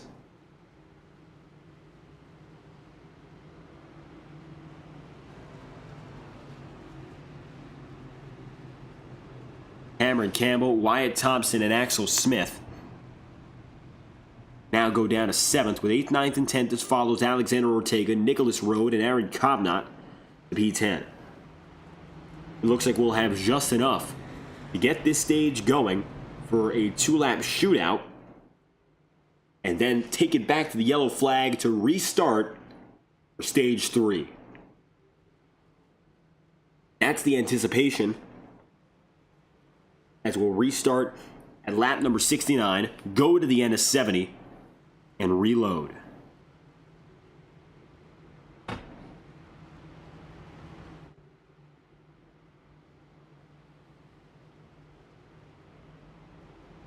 J.J. Moore with a chance to win this stage. Trenton Wilkin, a 2-time winner here, trying to prove he's got the pace again. It's been a quieter night from him, perhaps, than we expected. Qualified 4th, had a poor first stage. Now he's here. Still a long way to go.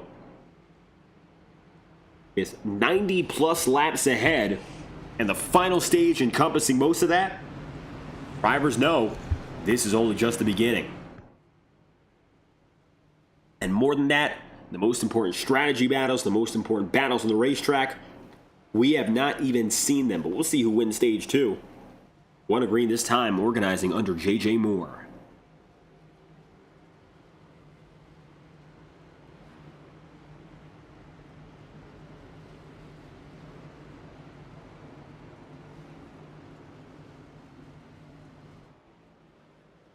Tyler Helms gets back on the racetrack.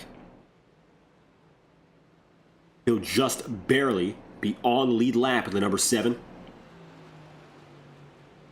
See him there in his Chevrolet Camaro, sponsored by Precision. Title sponsor of this series, bringing you the action live on FTN week by week on these Saturday nights now, and keeping the series strong. Precision Speed Solutions, the proud partner of the Universal iRacing series.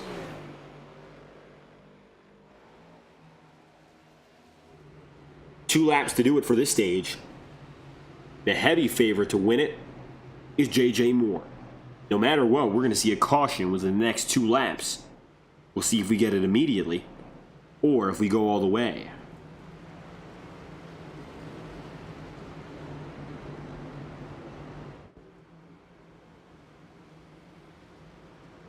Through the tunnel turn one final time under caution for stage 2. Stage 3 is a long haul. Longer than stage 1 and stage 2 combined.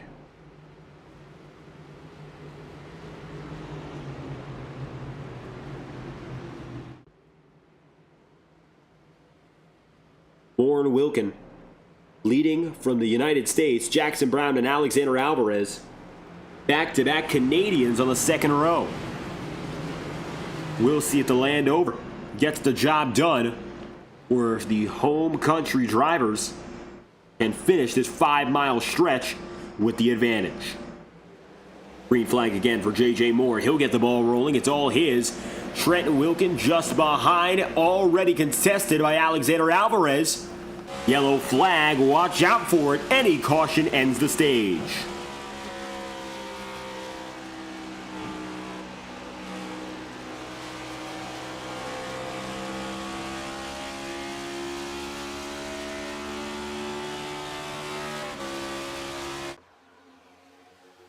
J.J. Moore gets off to a rocket ship launch, but Alexander Alvarez makes it second for himself firmly. Alexander Ortega looking to sweep the stages maybe. Gets up to third. Now he's got himself just within the confines of fighting for the lead. White flag on the stage. Big contact for Wyatt Thompson. Got it to lap 70. J.J. Moore with the advantage. When the yellow flag flies, the stage is over.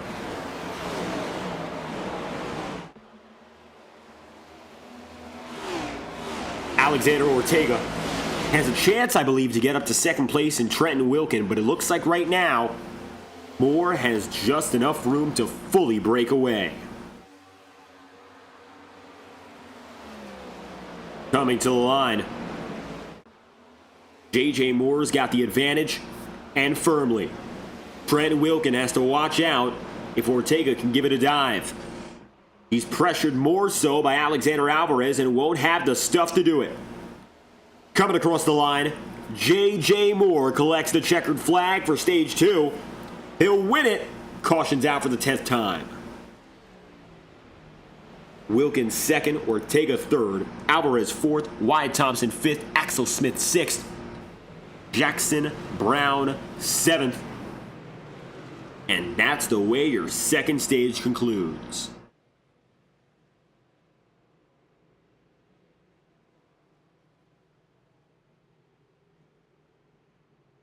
Moore holds on, and Mach 5 Racing gets itself a stage winner again.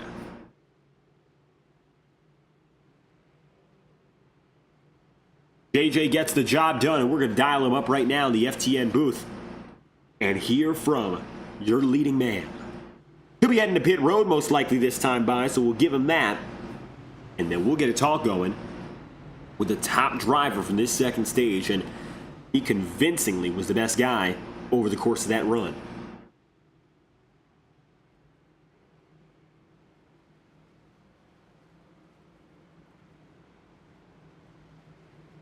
Getting inside the broadcast booth now with J.J. Moore.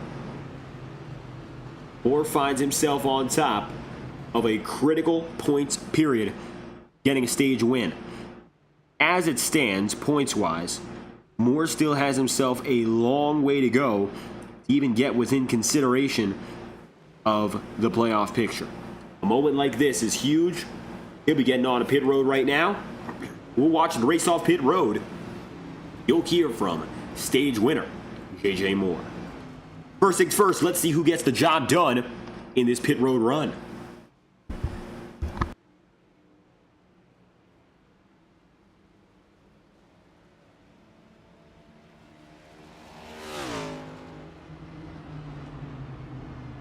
Every driver making their way through.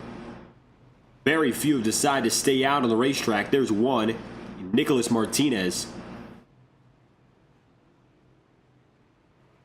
And a solid drive out. That's going to be good enough for one man. And at the head of it all, out of pit road, we are going to be looking at Trenton Wilkin. Wilkin gets the job done, leads the way off pit road. And after him, you'll have J.J. Moore, Alexander Alvarez, Damian Cisneros, Axel Smith, Travis Prater, and Michael Deitch coming through.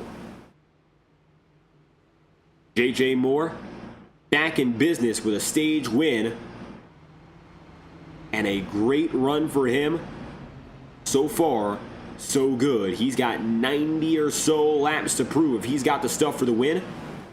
But in the meanwhile, we will get a word from the man who led the way to the end of the second stage. We'll bring him in right about now. J.J. Moore with Mach 5 Racing has been doing a great job as a substitute, and it looks like tonight proving it even further. Stage win here from Pocono Raceway. Stage 2 is yours. How does it feel on top heading into the final run? I think it feels pretty good. You know, the first stage we struggled. We were at the back most of the time, and I got track position. I was able to hold up front. I think the biggest thing is just I was kind of happy that I could hold position up front even on older tires. Learned a good bit about how clean air works, and hopefully we can apply it late in the race with the strategy we're going to play and come out on top here. And you know, we talk a strategy, but so far this race has been mired by one thing, the yellow flag. 10 cautions to this point. Still more than half this race ahead. Are you optimistic we'll see some longer green flag runs?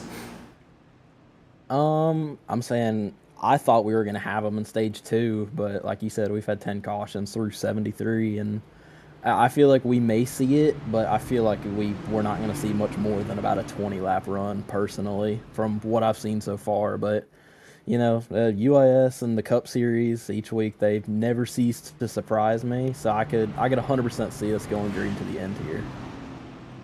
Well, hoping to see more of that. J.J. Moore, any final words before you let you go back to your team? No, just hope the crowd at home's enjoying it. I know we've been kind of caution-filled, but it's been really fun racing with all the guys, and I feel like it's been relatively clean racing, so hopefully all you guys at home are enjoying it. JJ Moore, Stage 2 winner, 6th on the run ahead of us. Thank you for your time, and good luck for the rest of this one. Yes, sir. Thank you. Moore's back on the move. He's got a great starting position, and he is ready to do great things as we get ready to go again under the leadership of Brady Schreckengust, who finds himself ahead of all and keeps himself out there for what could be the start of something different. Hoping to see green flag runs, everyone is. But it still has not come to pass.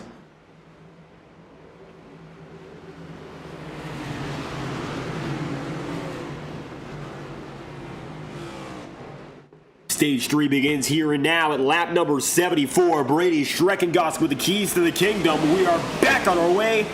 Lap number 74, halfway approaching. This is it. One final stage. The checkered flag is the next destination.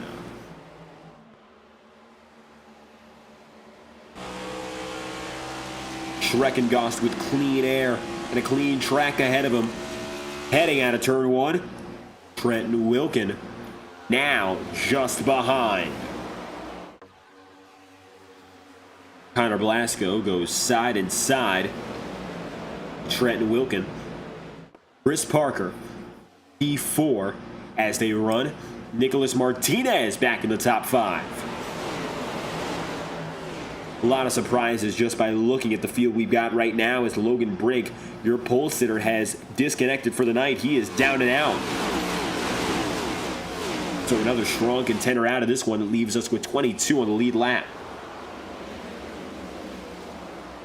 Jacob Bryant, 20th ahead of Tyler Helms.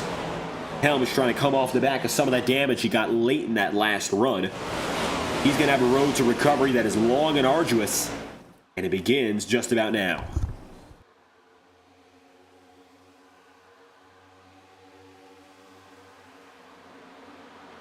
To the inside, Trenton Wilkin for the lead on Brady Schreckengust. Going to be just enough to take it. Top spot is his. Trenton Wilkin. Dominant at Pocono over the last year and a half. He's done it again.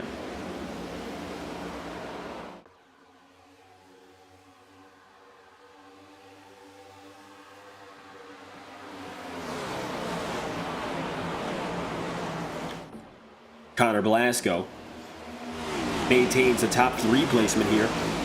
Roughing up against the wall slightly is Brady Schreckengust.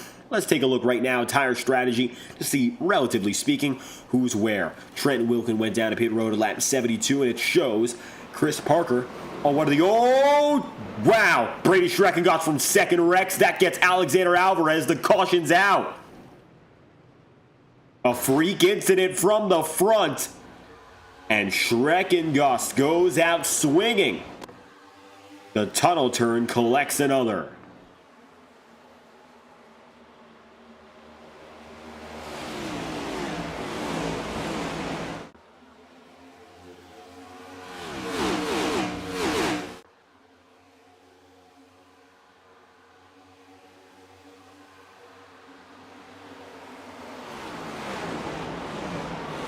Just nudged out of the line, and drifting up becomes a violent hit for Alexander Alvarez as well. 2 drivers with critical damage. They're at the back of the lead lap cycle here. That might only leave us with some 20 drivers contending, as this will send us into the second half of this race.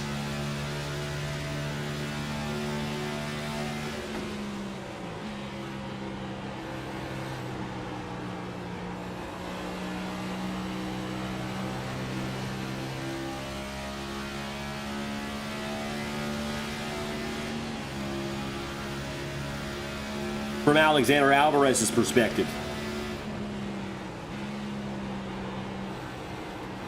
just nowhere to go. Almost got into the back of the Kovnat car.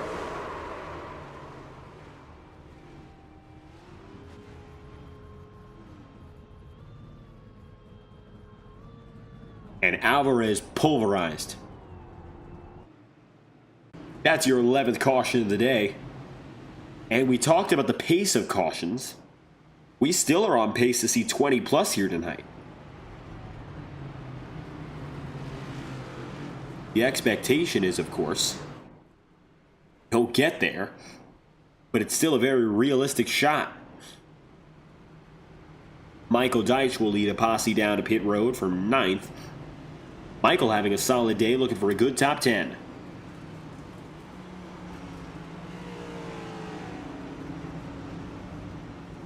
Unfortunately, today again, proving to be a difficult day for the KDR crew in some aspects, but they're still, by and large, surviving. Trenton Wilkin will lead the field in the second half. He'll be held responsible for the first time as a restart leader. With the second half approaching, hopefully the attitude of drivers changes, but perhaps that is not set to happen. We've been saying that since the beginning of this one. So far, not much has changed in the least.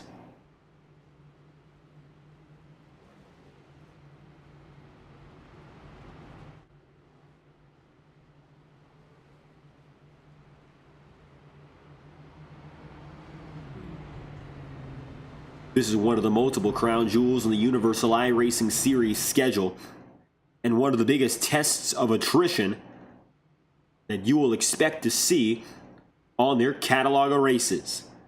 The next crown jewel from here will be at Phoenix Raceway, August 17th, for the Prospect Series, and for their Contender Series, and as well for the Cup Series. It's a week of crown jewel racing. The weekend of August 22nd.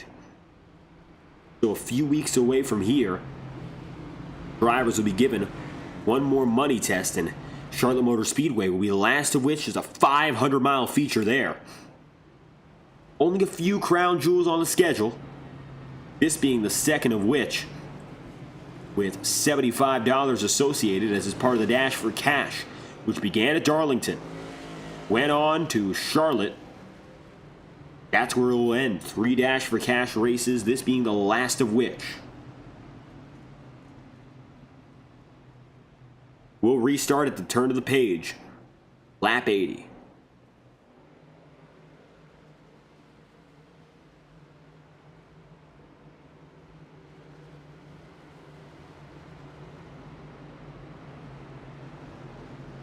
Biggest mover in this top 10, Connor Blasco, didn't put down a qualifying time and was forced to start 25th. Since that point, the only thing he's been on is the up and up. He's climbed the ladder, he's made it up almost to the mountaintop, and now all he'd like to do is finish it.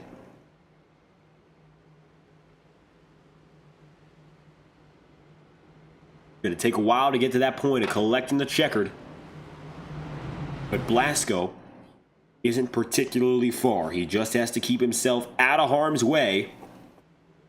And the next step is survival for 80 laps.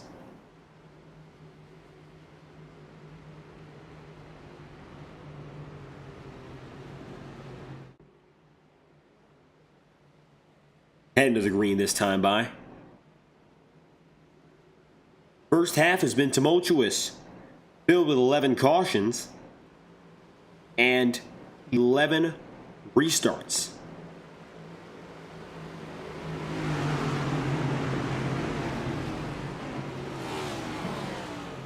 Here we go again. Trenton Wilkin with control. Welcome to lap 80. Green flags out at the halfway marker, and we are back in business.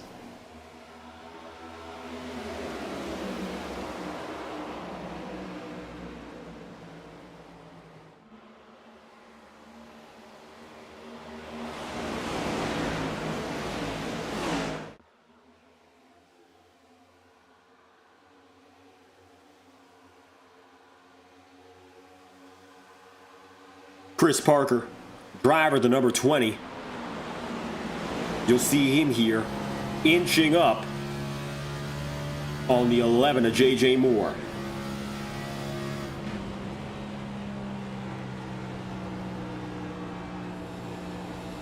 Moore already with the stage win. Parker in 5th place here. He's trying to get himself back into that podium picture. As halfway down, halfway to go, Trent and Wilkin will officially lead at the 50-50 point. 80 laps remain. We've gone 80, and we still have so much more to see. Tell you this much, we're at the 50-50 point, halfway through. We'd like to give ourselves a little bit of time here in FTN to give you the best camera angles on the sim racing market and crank it up with our friends at Whiplash SimCams. Visit their website, whiplash-media.com, to figure out how you can upgrade your sim racing camera game. If whether or not you're a fan of the sim racing platform iRacing and you use it casually, or if you're a broadcaster on a daily basis, there's no better place to go than Whiplash, with updated camera packs every week. On request, contingent with iRacing updates, there's no better place to go than Whiplash SimCams for your sim cam needs on the iRacing platform. 79 laps to go, halfway down, halfway to go. You know it's a long one when we do it twice. Let's crank it up from Long Pond, Pennsylvania.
Drivers slowing down the pace as the yellow flag is out for the 12th time today.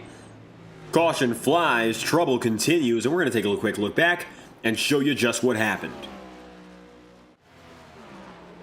At the time of the incident, drivers settling in as the caution's out. You'll see the front runners look to be relatively well contained just before the slowdown.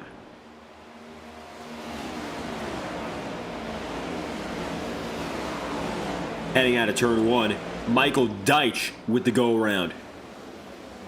Deitch sees the yellow flag, or rather, he sees himself as the cause of it, and you'll take a look on board with Deitch here.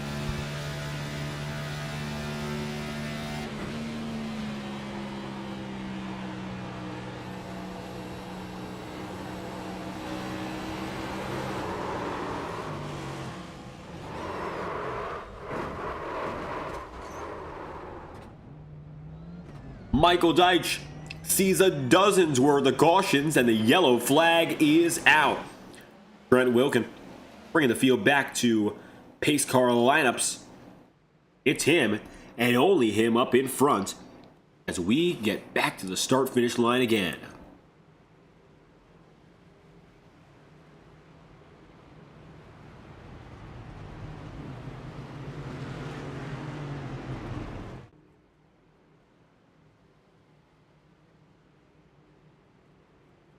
.76 laps to go.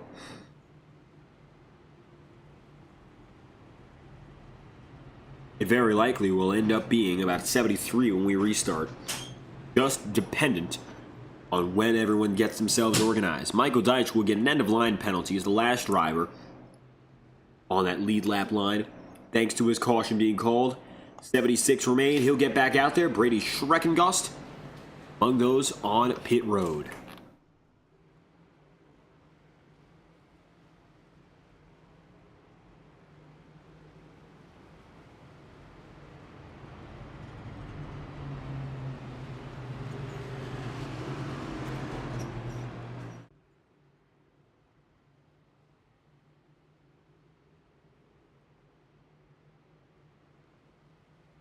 Trenton Wilkin, Nicholas Martinez, Connor Blasco, the top three with 76 remaining.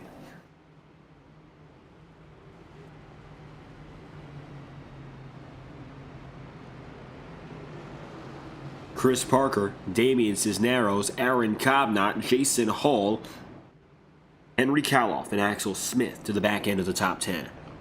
Henry Kaloff has gotten himself firmly into this 9th place position. Not an easy night for him so far. Teammate just caused that incident, but it's double top 10 for the KDR guys.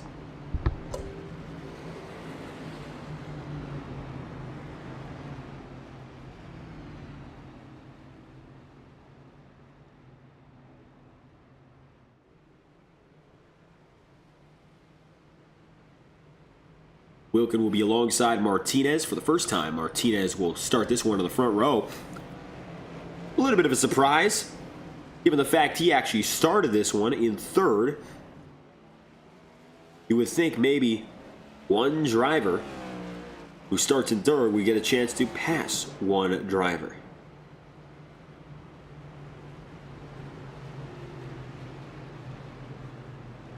It'll be double file, headed by the Wilkin machine.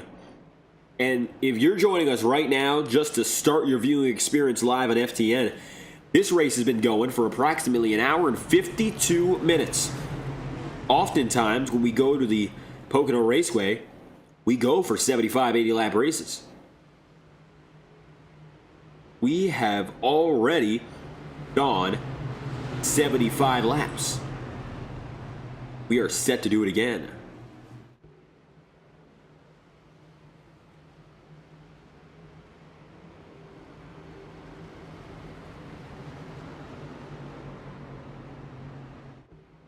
Big movers have become the theme of the top 10 as, count them, 1, 2, 3, 4, 5, 6, and then 7 of your top 10 qualified outside of the top 10, and of them, 5 qualified outside the top 20. Hasn't been an easy day, but it proves that qualifying means considerably less as the day goes on. Survival is the first step. And to survive, of course, making it lap after lap.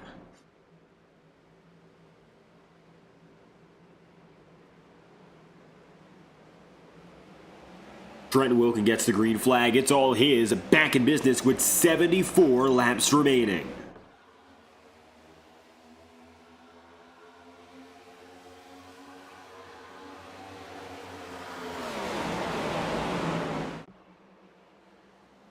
Nicholas Martinez takes second. J.J. Moore going to be in firm contention.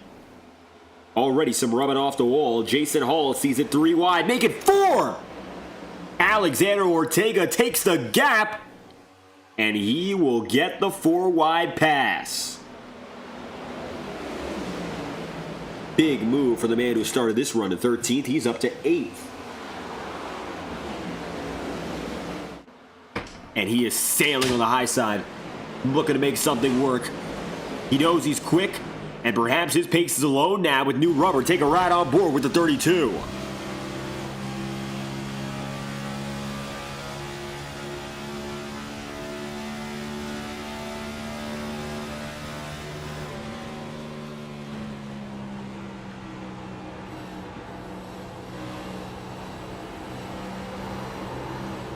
Ortega up to 7th. Pressure behind now from Jason Hall. Hall gets to his inside, dials it in, and he'll make the tunnel turn his. Trying to get off the exit of the corner clear, just can't quite do it.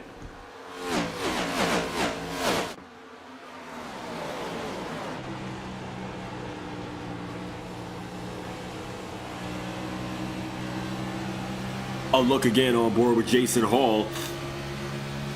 And not able to get that pass off Ortega, and that proves detrimental. Multiple spots dropping back.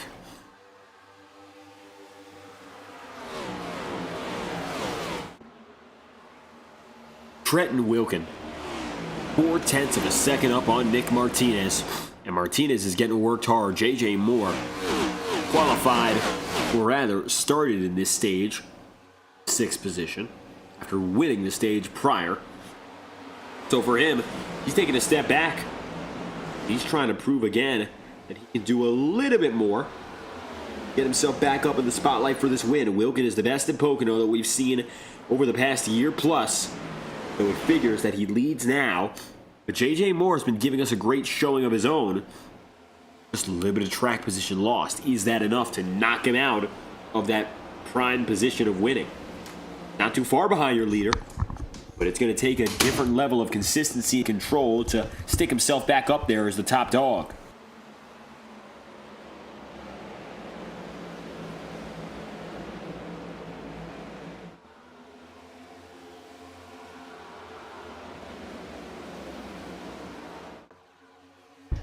Wilkin, Martinez, Moore, Parker, Blasco. Damian Cisneros now sees a side-by-side fight with Ortega.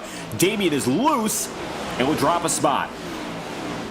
The 71 skates through 2 and is lucky to keep it moving. But Aaron Kovnat will get to the inside and swiftly make a pass. Just a little bit higher, Kovnat goes, and Kovnat is drifting as well. Tries to pass and block Jason Hall. Hall instead will get the speed to go for a pass. And the Hall pass works for Jason. Aaron Kovnat now swiftly put behind.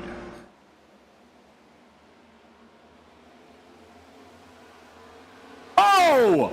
Number 20 all the way around. That is critical for Chris Parker. Yellow flag number 13. Take a look at this.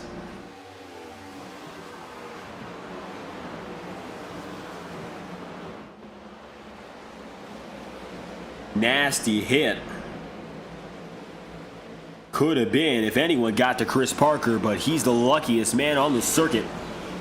As he slides in front of the field and somehow doesn't get destroyed. Take a look off the backside of the 20 and you'll see how close a call he had with multiple drivers just sliding by him. Yeah, I think that front end view is going to give you something a little better if we slow it down. In slow-mo. Watch him turn around. And he slides with multiple drivers flying by him. Caution number 13 with 69 laps to go, Chris Parker. Front and center as one of the big causes.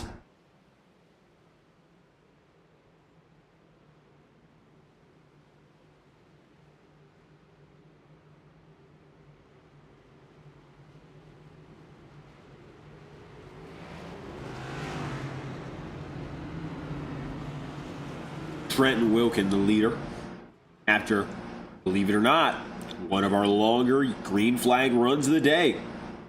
It was short, very short. But with 74 laps to go, that was just south of 10 laps worth. Maybe we're making progress.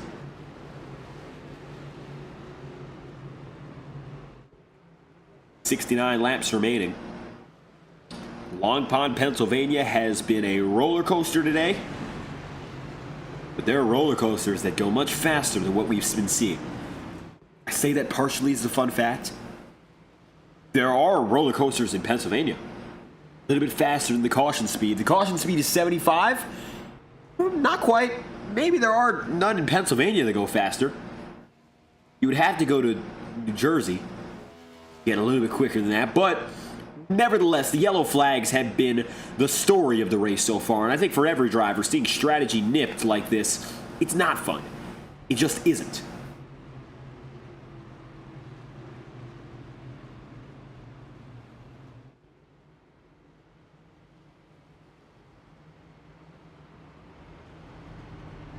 68 laps to go. Trenton Wilkin might be a little bit more joyous than others just because he's getting to save a little bit more equipment. He's quick. Last went down to pit road, lap number 72.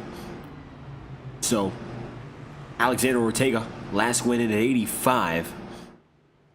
Different drivers in different places. I mean, lap 93, where these drivers just went in now. Henry Kaloff just making his way back in. Wilkins on a 20-lap run. He would have to go 20 more laps, and then that would leave him with 48 to go. He's going to need 2 stops. No matter what happens, he's going to need 2 more pit stops. Wilkins not in the best place when you run the numbers like that, but the cautions have been his saving grace, so he will probably not have to worry about doing it by the numbers.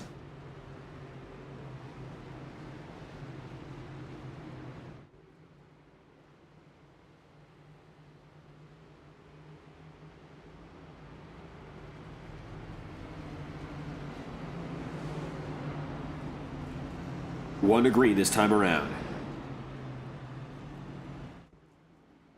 We're north of 200 miles in, and as a matter of fact, this time by, we will have officially completed a whopping 232 miles. Now, NASCAR Cup Series races are very rarely shorter than 400 miles. Martinsville Speedway is a pretty good example of a track that will give you a race shorter than that. You got a half-mile circuit, 500 times over. Well, that's 250. Very rarely do you see a racetrack in the modern era that's even allowed to do that for the NASCAR Cup Series. In the early 1970s, thanks to the R.J. Reynolds Company and the sponsorship that became the Winston Cup Series, races that short weren't even allowed to happen on the Cup schedule. And that's the position we're in now, which is fine. But I think in the virtual world, there is a completely different aspect to being good at long-form races. Something that oftentimes can be missed with long yellow cycles, but I think that we have an opportunity to get these drivers kicked in for something good, especially now that there's 67 laps to go, no scheduled cautions ahead. Why not now to get a good green flag run going? Coming to lap 100 and soon, lap 95 will restart.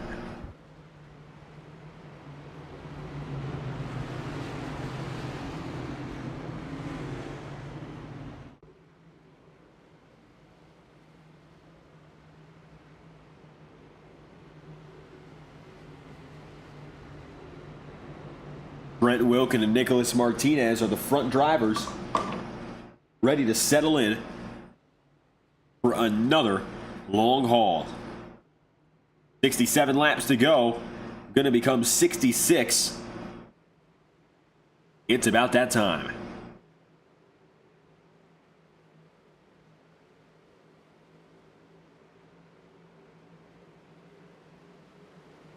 Double file becomes green flag. Wilkin in control again. It is all the number 17 as we are back in business. 66 laps to go. The headlining number 17 leads the way again.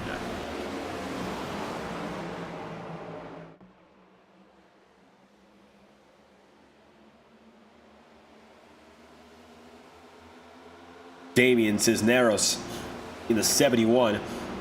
Connor Blasco in the 98, vying now for top 5 placements. And we got drivers strategically that are all over the place. JJ Moore right now is the leader of the new tire crew. He finds himself in 14th off the launch, up to 12th already. He is gaining and not at all biting tide, knowing that he has tires that are 25 plus laps younger than his top competitors, one down to the inside. And that looks to be some trouble at the back of the field. Michael Deitch going to slow down ever so slightly. I think we're looking at Chris Parker to pit road. And that we are.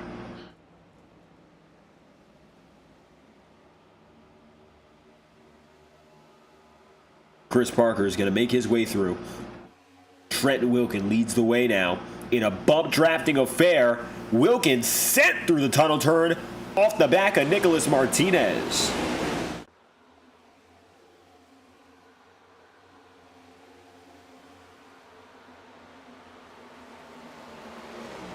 Martinez goes high, Ortega goes higher. And a driven bunch getting off that final turn into the Long Pond straightaway. Alexander Ortega holds his own in third here. The Stage 1 winner is back in action. JJ Moore, the Stage 2 winner, just returned to the top 10.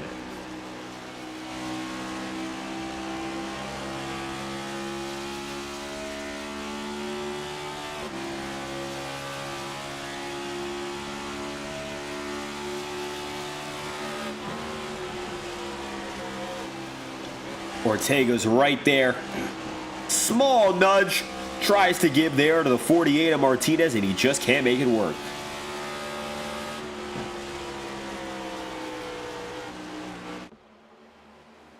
Up top, Connor Blasco now getting a shot on Alexander Ortega. For Blasco, who knows every race can get him off the cut line, a strong run, a podium run, could be pivotal for his season. Nicholas Rode, driver the number 90, in 7th. Rode from 13th. Making things count early in the going. Just getting through. Now up inside the top 10. There's Michael Deitch in 16th. Aaron Cobnott 11th. Gets up to P10. He's knocking on the door now of the single-digit drivers.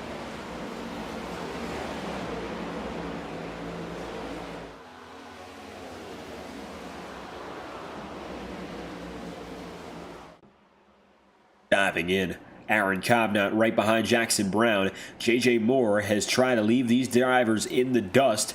He's tried to, but it looks like right now not working quite. He's still outside of the top 10, and in fact it's fallen down to the 12th.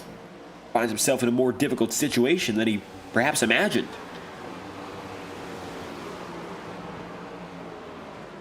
Lap 93, when Cobnott and Helms also went down to pit road, and JJ Moore is no longer the leader of the new tire brigade. Aaron Cobnott is the new face of the movement. Maybe that's not what you would expect to see. Aaron Cobnott, driver of the 91, is up and ahead.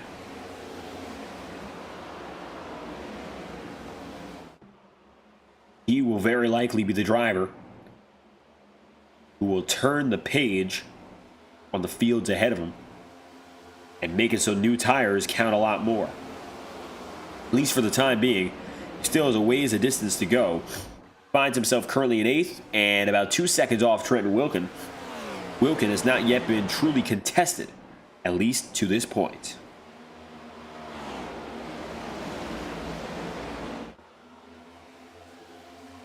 Wyatt Thompson riding behind Jason Hall. Hall, for all the issues he had early on, is really coming to his own. And here's a look from Thompson's perspective, chasing after Jason Hall.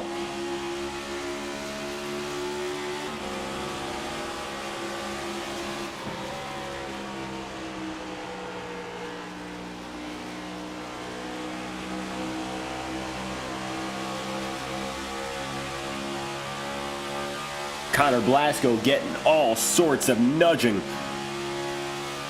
from Wyatt Thompson.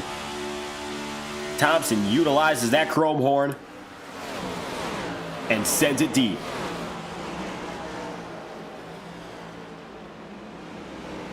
Number 4, Jason Hall, drives out of the corner. He gets a much better look there. 60 laps to... You can't even say it. Schreckengost around. Big damage. And it looks like the green flag will still roll. But that's just because he got himself straightened out again. Brady Schreckengost gets lucky. Well, the field gets lucky. And Schreckengost has himself big trouble. We were about to say, well, there it is. 60 laps to go. The caution has flown. And perhaps this is the cause. Make it 14 cautions on the day. As Schreckengost dives and gets pulverized. Well, that was a little lighter than we expected. He gets straightened out, but the caution flies regardless. We'll see if anything else happened here. Yep, Tyler Helms, nasty lick. Let's get a better look at that one as he goes out of turn 2 and gets severely damaged. Right on board with Tyler Helms before the moment of impact. Two incidents in the same lap. The headliner is Tyler Helms. The first was Brady Schreckengust. But the caution flies.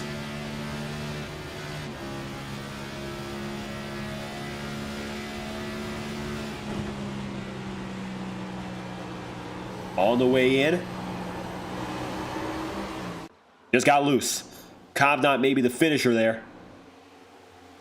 Hitting squarely with the safer barrier on the inside of the track. Tyler Helms is smacked up.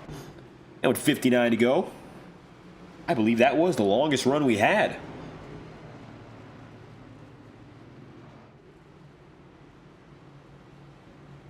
"13 cautions.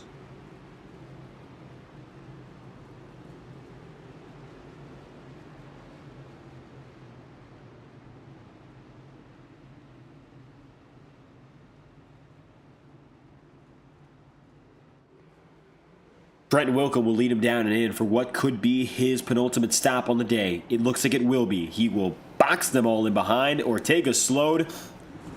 This is a pretty big stop for him. Staying out this time around. Going to be McKinney. Decides to hold his own here. Xander McKinney, one of the few drivers chosen to stay on the racing circuit, at least tentatively. We'll see what happens here as Wyatt Thompson is the overall race leader. One of the first drivers to get to pit road. You'll see there is Alexander Ortega. It looks like he might just be the first driver out. Ortega in the 32 leads him off with Trent Wilkin behind. And immediately subsequent to him, see Jason Hall, Connor Velasco chasing after Michael Deitch and driver number 20, Chris Parker. The official lineup as they come out of pit road going to be shifted significantly. Trent Wilkin, Nicholas Martinez, Jason Hall all making it into the top 10. Leader off pit road is Ortega. Alexander Ortega will hold down the fort after that pit road cycle. And it appears that for him, he'll be rolling 6th. First of all, a new tire.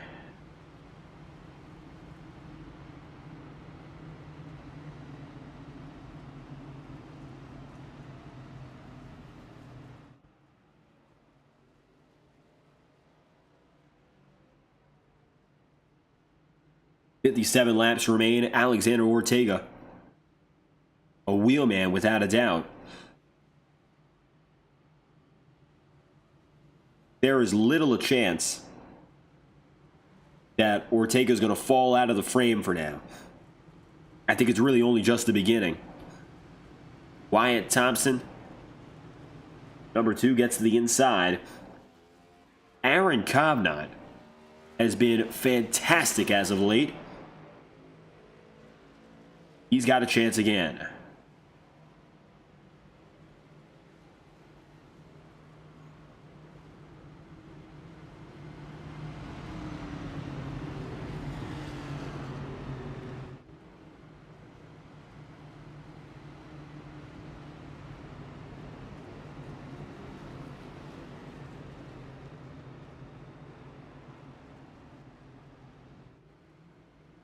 Field will head green. Wyatt Thompson and Aaron Kovnat occupy the leading spots. Talking about strategy, they've still got a pit stop necessary out of them, but for both, it will very likely only be one. And that is the fact of the matter. Only one is ahead. Wyatt Thompson and Aaron Kovnat last went down to pit road. Some 86 lap in, some 93 lap in. Both of them, either way, they will have to deal with heading to pit road one more time. They got to last 17 laps, give or take, and then make their way pit road for the final chance they've got.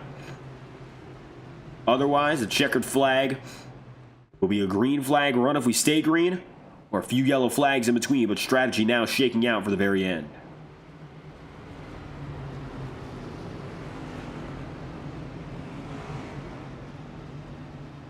1 extra lap to green. The iRacing official pace car will settle them all in. Most recent drivers to go to pit road, of course, Trenton Wilkin and company went into lap 103. We will restart at lap 106.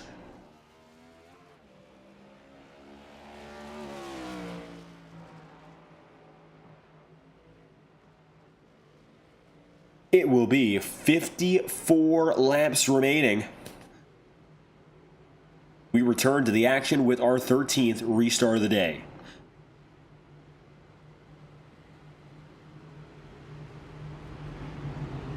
A baker's dozen now. The 14th caution this race. We'll see if we get to that point. We've made some significant moves in terms of getting longer green flag runs at least. No back-to-back yellows just yet.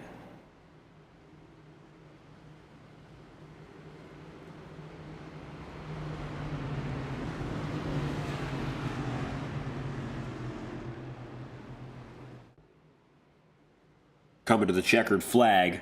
Well, still really no favorite out there.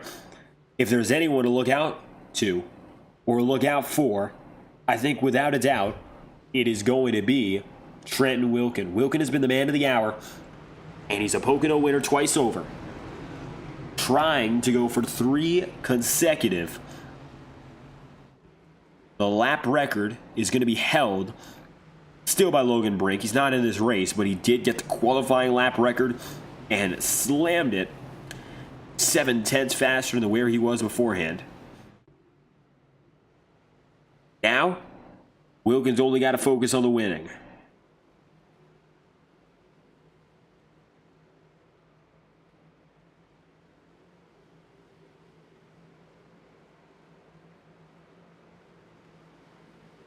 Pace car lets loose.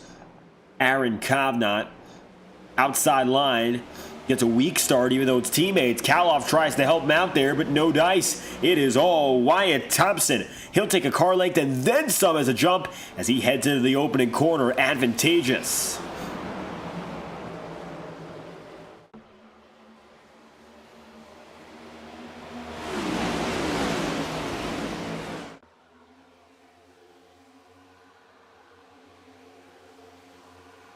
Wyatt Thompson, Aaron Kovnat with the top 2 to start it off, but the KDR guys have to slot in just beyond the confines of the top 2. Aaron Kovnat and Henry Kaloff still ahead of the most exciting part of it, and perhaps they like that they're part of that. Very calm, collected portion. It's 2x2, multiple rows deep again. Nicholas Martinez getting a shove from Trenton Wilkin. Wilkin is an unafraid driver. If he's one of the drivers who wants to go out there and win this one, he has to be and remain unafraid. That's a very simple thing to keep in mind. Jason Hall heads up to the high side here. 99 machine of Cameron Campbell, not too far back. And it's a freight train up in front. Trenton Wilkin, he would like to break it.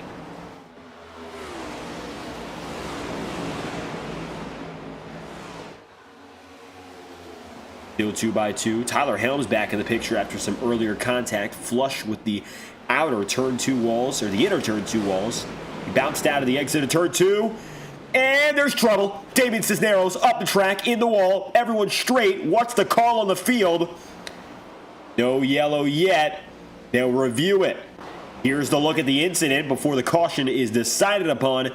Damian Cisneros involved with 54 to go at the time of the incident.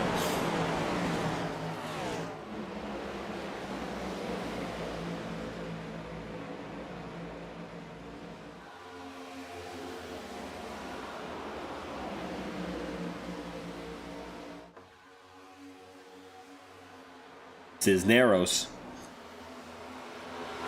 driving through. Turn 2 is no problem. Turn 3, this is where the magic or lack thereof happens. Contact slightly by Brady Schreckengost. Gets involved with the 96 of Jackson Brown, and Cisneros was able to avoid some of the worst of it. As you see there, Schreckengost actually ends up pulverized by the pit entry. He is still there. This is a live look. I don't know if he's looking to pull a yellow. He should be very much on pit row by this point. That is unsafe and uncalled for. I figure he probably just got himself out of the car physically, but otherwise, that is not a good thing for any drive, and not a good look as Schreckengost is still there. No movement inside the cockpit. Brady is on the track in a dangerous position for any driver who wants to go to pit road, but luckily, for the time being anyway, nobody has a reason to go down there. 52 to go.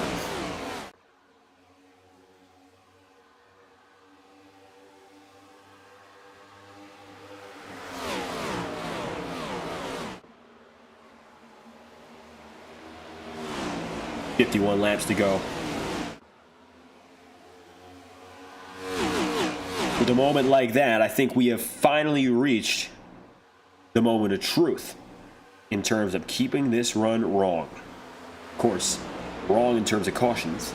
Now trying to keep it run long, going for a little bit more distance.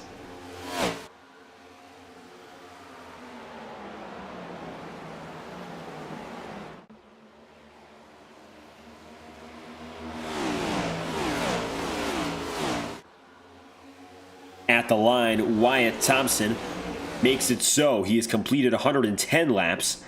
That means that he has gone 275 miles. There are still 125 miles remaining. Wyatt Thompson, J.J. Moore, Aaron Kovnat, Henry Kaloff, Alexander Ortega are the top 5 and the dominant drivers at the head of the field today. Oh, to the inside. Ortega tries to fend off Kaloff. Henry Kaloff gonna work himself overtime to stay in there. Oh, contact behind. It's trouble. It's Travis Prather and Jason Hall. 14th yellow on the day with 50 to go. 2-car spin. Minor damage, if any. Here's a look. Jason Hall cut up to Travis Prather. And that's where it begins with 50 remaining. Here is a look on board.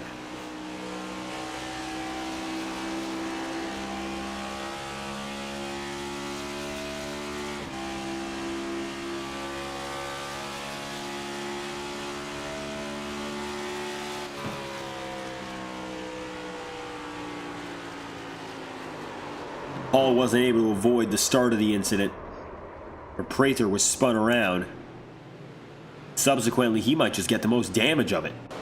One more look back with Travis.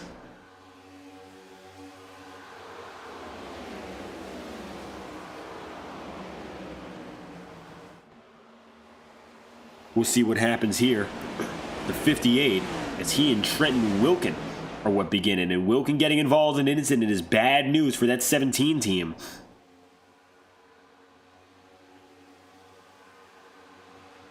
But it looks like he will be the one who gets away the most unscathed of all. Unfortunately for him, Prather got loose to begin with, and Wilkin was in the position to finish him off, which of course, not a good thing to see or have happen, but that's the way it rolls, and Travis Prather will roll on.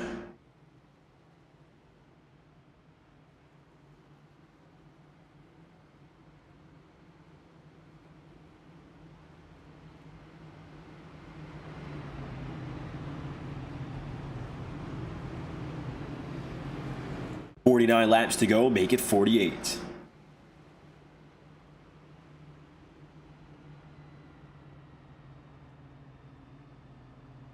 J.J. Moore is the second place man.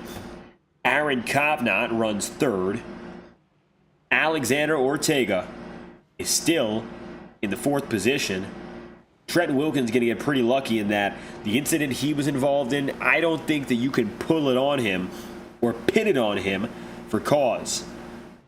He was around at the time of the incident and just slightly spun. Well, Travis Prather slightly spun. There was really little else he could do besides finish the job.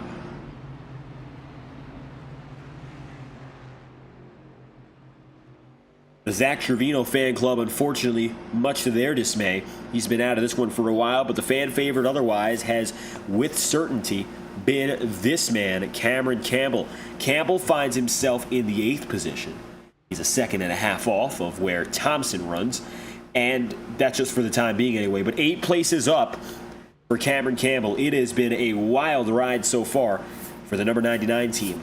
Always in the middle of the fight, and currently, while he's not knee-deep in the battle, it is certainly not going to be easy for him to escape what's ahead or behind. He's surrounded no matter what. And I think when you're in a situation like that as a driver, all you got to do is try to hold calm on your own line. But it's difficult, and it has been all day long. That has been the thing. 14 cautions to this point. Just holding yourself together is remarkably difficult.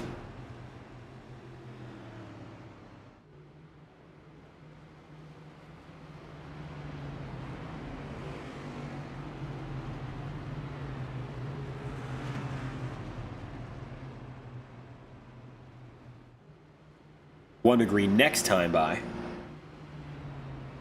Wyatt Thompson is going to hold for him.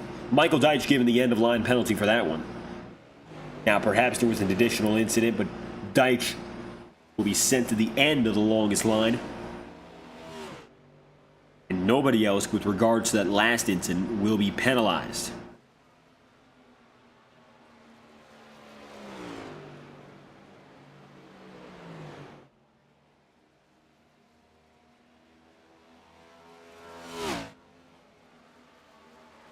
Deitch will be running his way through fast as possible to get himself collected with the leaders. Now 1 to green. 46 laps to go. We'll restart with.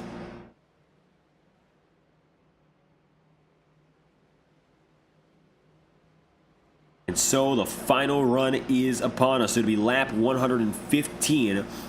We restart.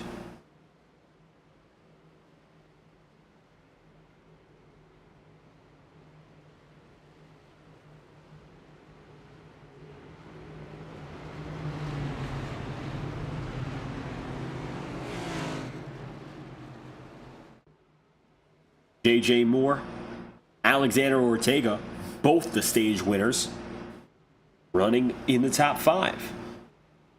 It'll be 2nd and 4th, respectively.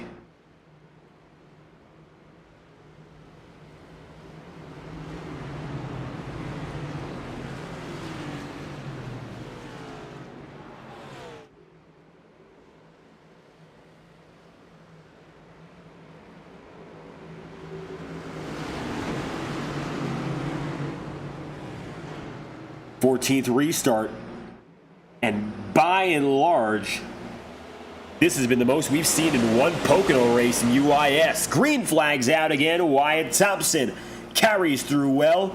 It'll be his start, and the field's at his mercy.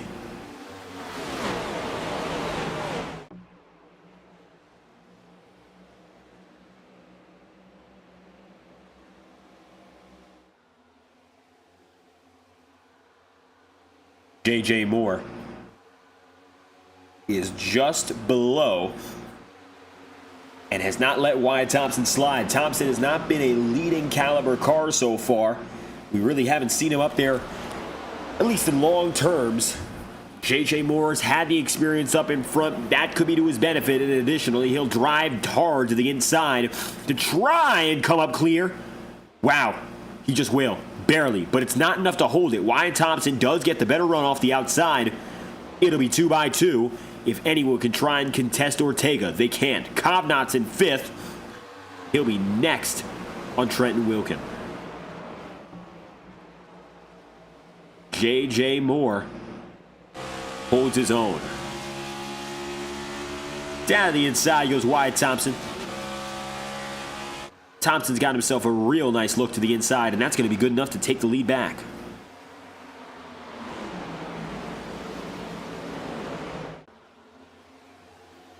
Moore settles back in.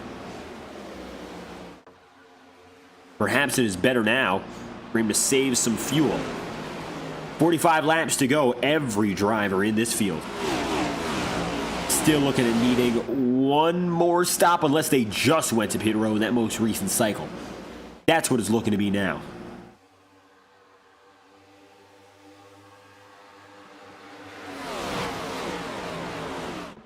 Trenton Wilkin, fourth.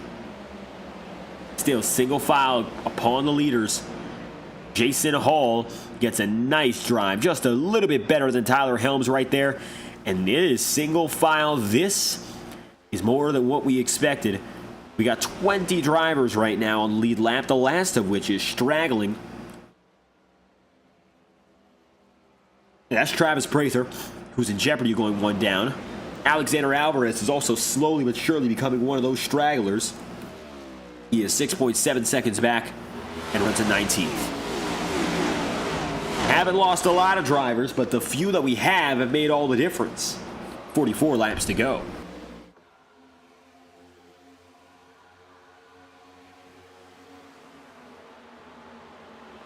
.43 to go.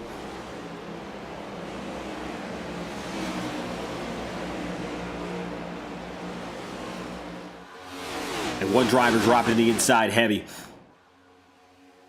And you could see that dark red Toyota Camry fading into the background. That's Jackson Brown. Slots back in line. And currently finds himself out of the top 15. Running at about the 16th position. It has not been Jackson Brown's night.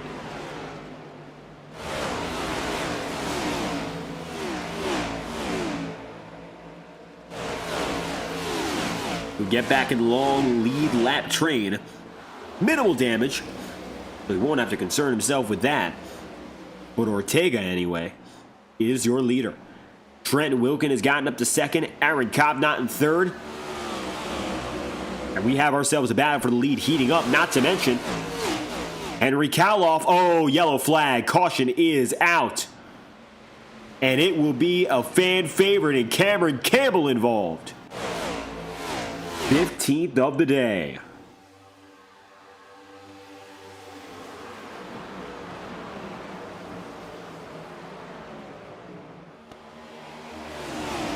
Take a look at this. Campbell up the track. Tyler Helms is perhaps the luckiest driver of all, overcorrecting in the escape route. Jose Aguilar Lopez. Minimal damage for anyone, I think. Scuffed tire, lost track position. But thanks to Tyler Helms not getting clipped, that affair, looks like everyone should be able to make it out clearly.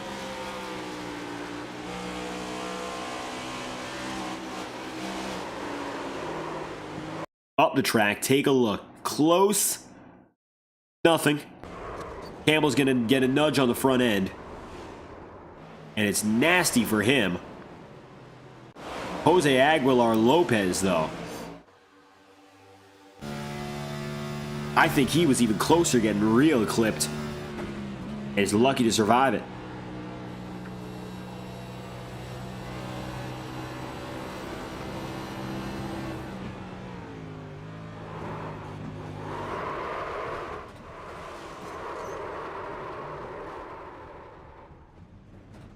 Just brushes the wall.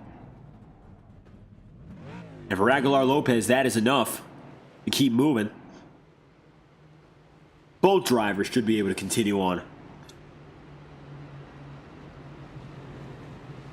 Minimal complications, so that's not going to be a race ender or anything major for either. But what this does do is set the field up now. Go the distance. This is the most important pit stop cycle of the night. The opportunity now is go the entire rest of the way on this final stop. J.J. Moore is retired. He'll do so on his own volition.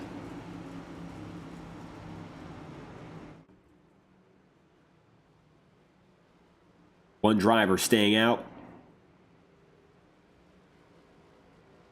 Make it two. Jason Hall and Jackson Brown. Both of which decide to keep themselves out in front there. And they're the lone stragglers. To see who the first driver out on pit road is, at the line, it will be convincingly Alexander Ortega. Brent Wilkin right behind. Connor Blasco, Aaron Kovnat, Trenton Wilkin. And the field follows. Got the 90 of road also in the mix.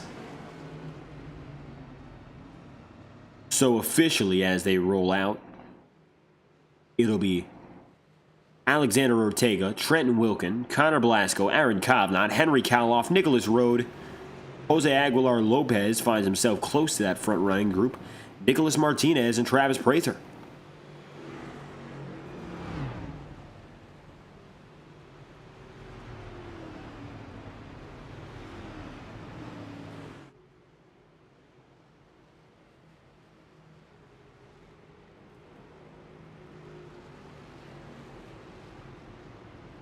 Jason Hall will lead at the line with 38 laps to go.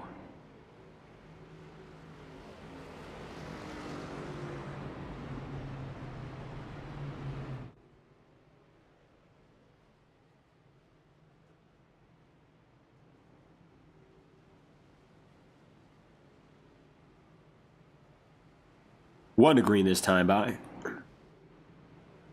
Jason Hall is again your leader. In the same circumstance, choosing not to go down to pit road. He will hold himself through.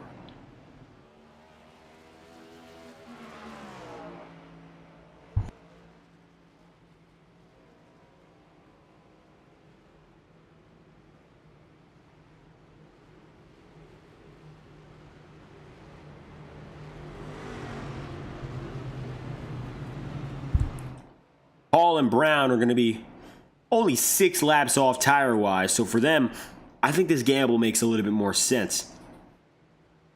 Lap 120 here. These drivers most recently went down at 119. The difference between them is marginal and largely encompasses yellow flag laps.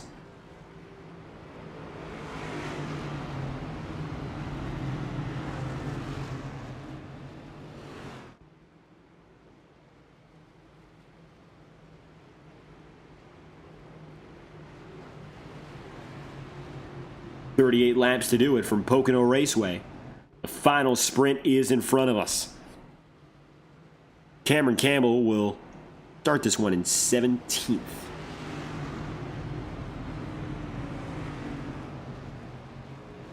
Additionally, also involved in that other incident that we saw, Jose Aguilar.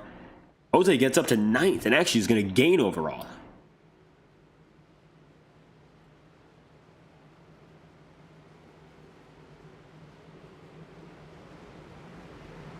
Now, I wouldn't say that Campbell or anyone is out of it, reading the chat here.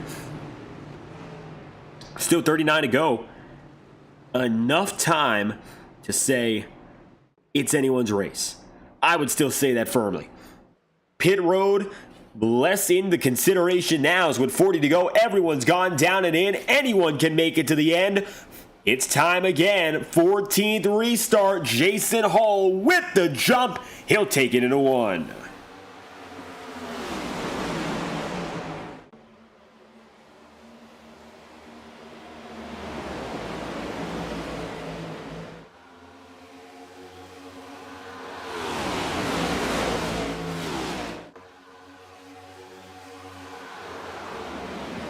Watch now. Number 48, Nicholas Martinez, sees 3 wide ahead of him. Aaron Cobb not there with Alexander Ortega. Ortega's got to give. He's got no shot.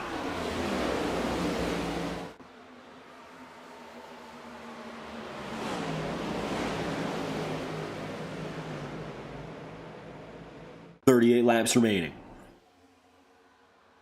Jason Hall now all over Trenton Wilkin, but that's because Wilkin takes the race lead. Trenton is up and ahead. Jackson Brown finding himself now P3. Alexander Ortega is going to be the next on the run to try to take a spot away. Henry Kaloff in the thick of things. Coming out of 2, no problems there. Henry will chase after Chris Parker. Number 20. Dropping way low. Chris has had a few spins today, but still looks to have top 10, top 15 pace. A look on board inside the Parker machine.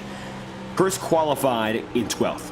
He's up 2 spots on that right now, and it looks like he's in the fight to maybe take it up to P9. Let's take a ride on board Chris Parker this time by and see what it's like in the fight for the top 10.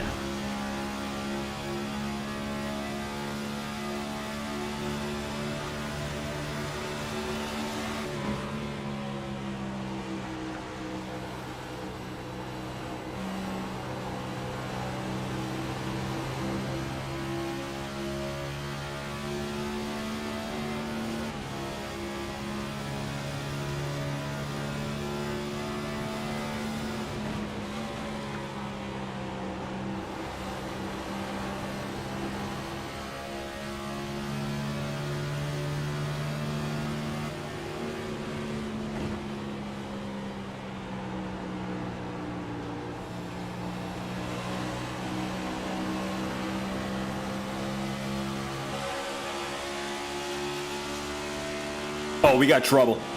Now, I'm not sure if they're going to call that as a yellow flag, but take a look at what just happened as Nicholas Martinez has lost the right front. I mean, it's still there, but he's lost control of it. Here's a look back on the incident as it looked like he was going to make a dive bomb attempt in the pit road. He missed it. Can't stick the landing.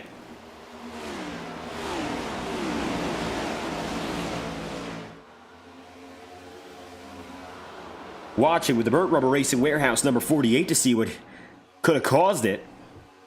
A multi-car incident that proves nasty fast.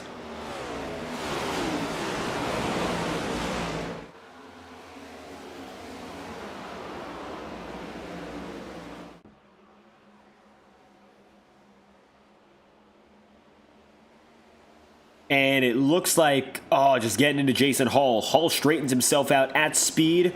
Martinez, that dive bomb was not intentional. He ends up hitting almost head on the tire barrier that gets drivers to pit road. That's Martinez's not. Oh, pulverized Chris Parker.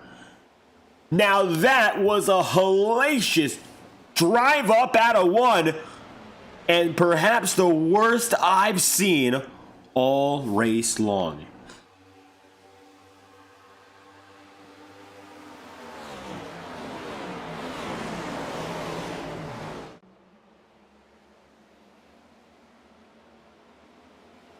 Up the track and out of control. Parker, a nasty slam. He was disqualified for that one. Now wondering why disqualify. Was that deemed intentional?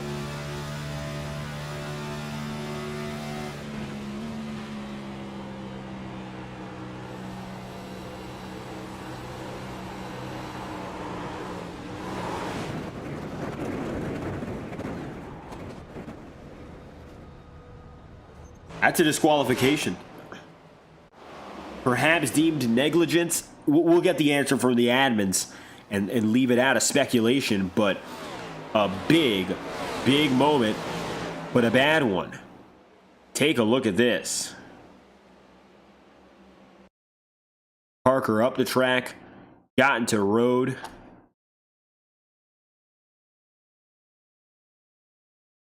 Chris Parker hurt hard.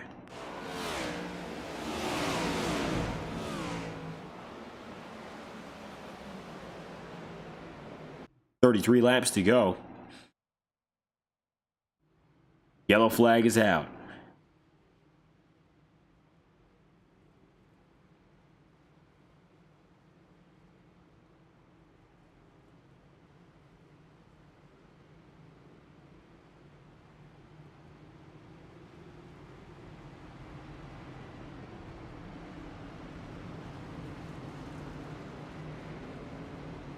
"17 to Trenton Wilkin leads the way with 33 laps remaining. Alexander Ortega is the catbird man. And a disqualification for Chris Parker. After multiple drivers involved, 33 laps to go. That is your 15th yellow flag of the day. Trenton Wilkin again the leader.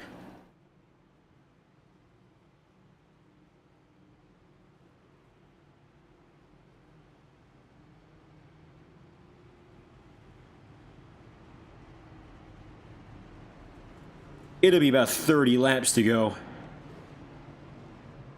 We return to it again. Still leaving us with a considerable amount of racing action to go. If you think the job is done for any of these drivers, by no means is the finish determined for anyone just yet.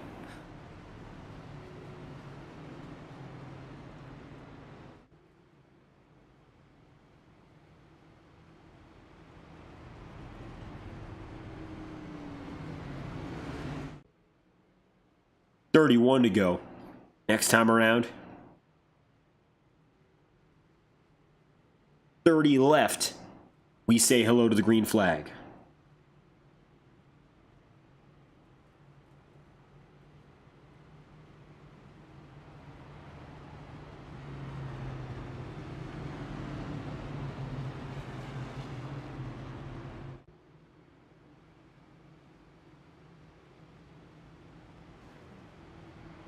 Alexander Ortega runs P2 still. These two drivers, with now less involvement from Lopez, of course, or J.J. Moore, drivers who were up front earlier, Moore being retired, Lopez way back there. No consideration as to whether or not they'll get up there. It really does become Wilkin and Ortega. Stage 1 winner for some multi-time race winner here.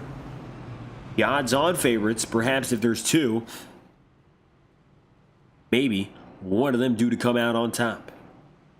Top 10 fight sees Wyatt Thompson in 10th, Cameron Campbell in 11th, Jose Aguilar Lopez in 10th. You might have noticed Wyatt Thompson is going down to pit road here at a snail's pace. He would decide to make his way in and do so alone. Not sure why he came down at such a slow speed, but he'll make it through.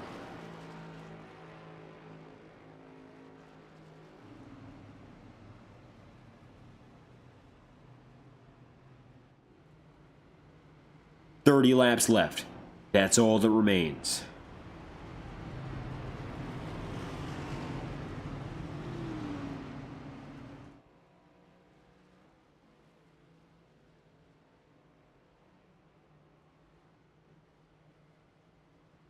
Last driver in this top 10 is now Cameron Campbell, thanks to Wyatt Thompson going down and in. 30 laps. That'll give these drivers remaining 75 miles to settle it. We have traveled so far 325 miles.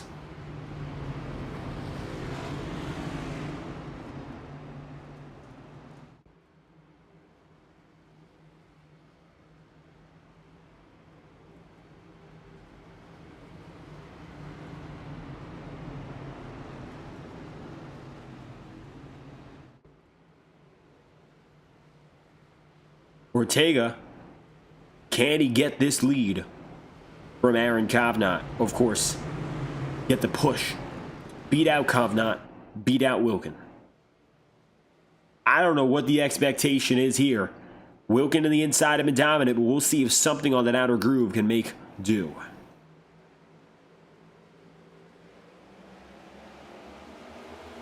Green flag's out again. It's all Wilkin. 31 laps to go, make it 30.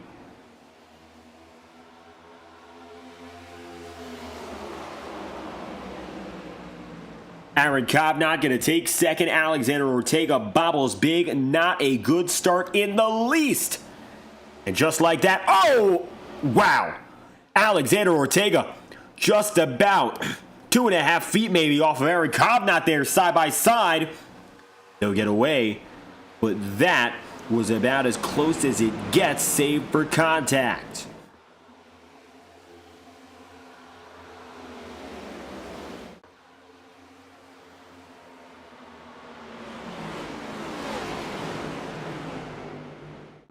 Double wide, many a place. A little bit of a nudge there. From Cameron Campbell to Jose Aguilar Lopez. Jose slots in. Less than 30 left in it. We're heading toward a new day on the East Coast. And the virtual Pocono Raceway has been alive and well for the better part of 3 hours now. Wow, what a pass there from Wyatt Thompson. He slotted in perfect for a crossover maneuver.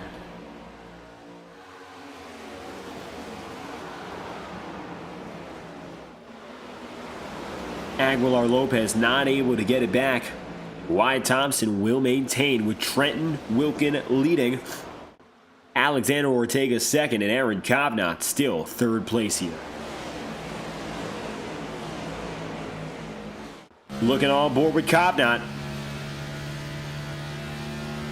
It's become a single file train up in front, and it's getting increasingly difficult to go for passes.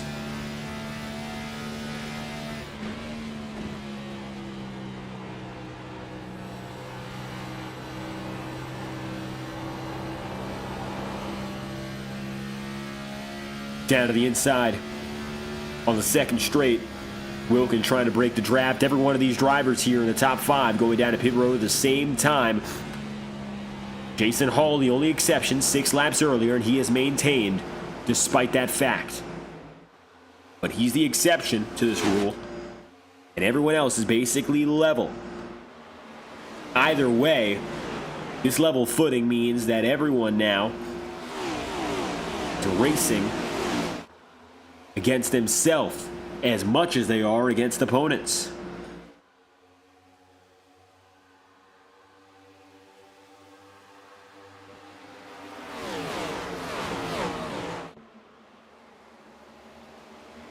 Kovnat still not getting the room on Alexander Ortega. 15 on the lead lap. Going back now to the very last of them, and Damian Cisneros. Over these last 25 laps, we have seen 6 drivers fall off the lead lap, the most in one portion of the race, compared to all of it.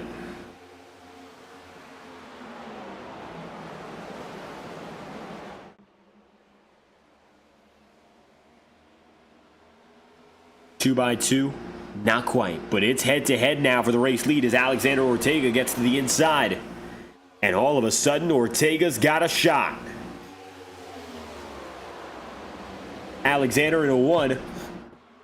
Low and lower. Trenton Wilkins going to slide out of there, and he slides out of the lead. New race leader, Alexander Ortega, with 26 to go.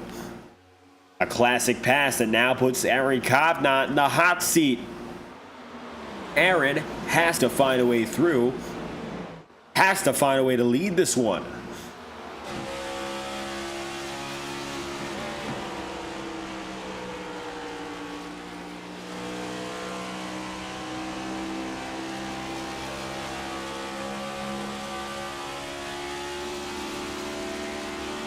Kovnat tries. Can't quite get there. Gonna give a nudge again to Trenton Wilkin. And let that 17 fly into turn 1.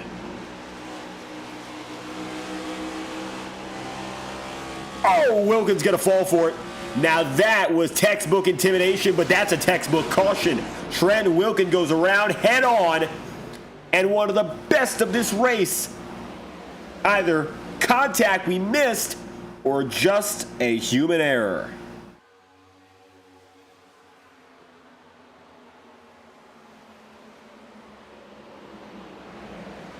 Here's a look. Alone, no contact. Wilkin falls out of contention.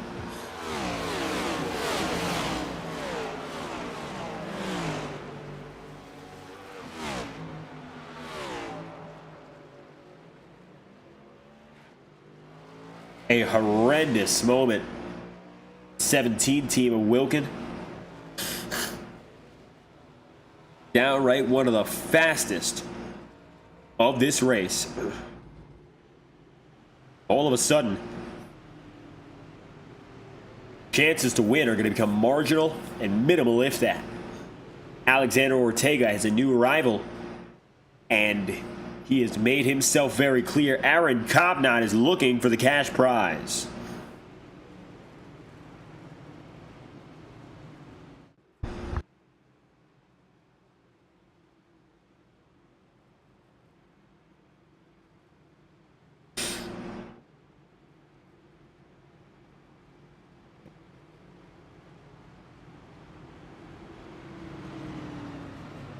Ortega, Kovnat, and a driver who also has had his fair share, Tyler Helms is back at the podium. Take a look at how many of these drivers have front ends that are scuffed, that are clearly dusted up, dirtied up.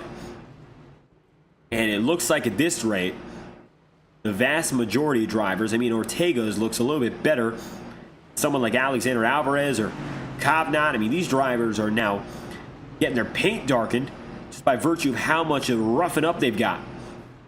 That's rare to see, but in a 400-mile race, you will see it. Aaron Kovnat going to go down to pit road, and a sizable portion of the field again elects to do it.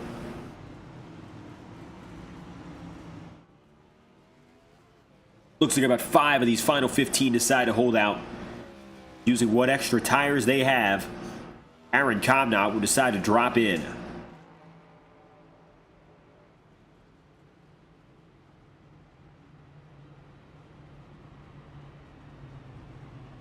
'91 team is out and rolling, and it looks like he'll be the winner out of this short stint.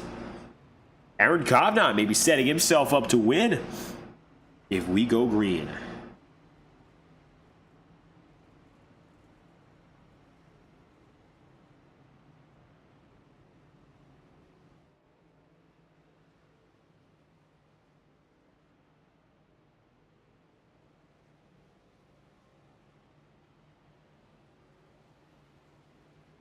We'll head green at 21 laps remaining. And so, when we get this restart moving, we're going to crank it up once more.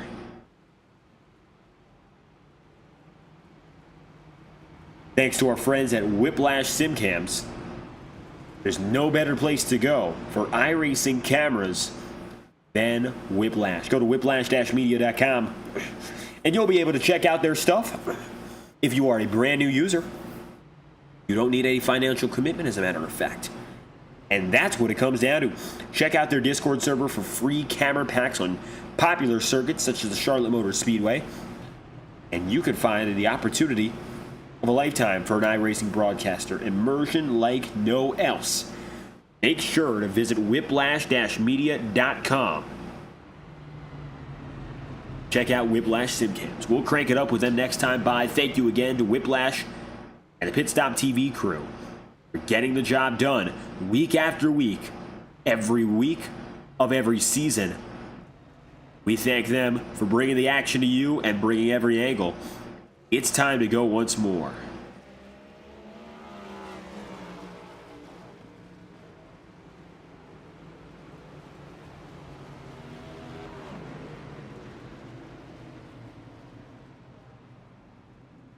One to green, Alexander Ortega, Tyler Helms, Wyatt Thompson, Cameron Campbell, Michael Deitch, and that's that. The 5 holdouts who are holding fort, ending with a teammate, and starting with a teammate.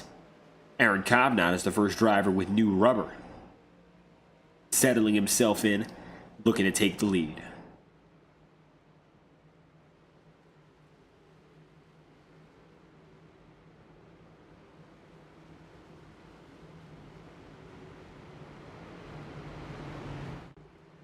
Now, 15 on the lead lap is still accurate. Damian Cisneros has just made it across the start-finish line.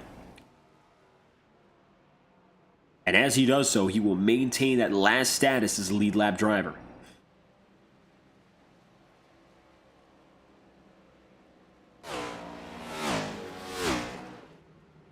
When drivers cross the start-finish line next time by, they'll make it official. We have crossed the 3-hour marker of green flag or yellow flag or however you've seen it racing. A long night in Pocono with still much remaining.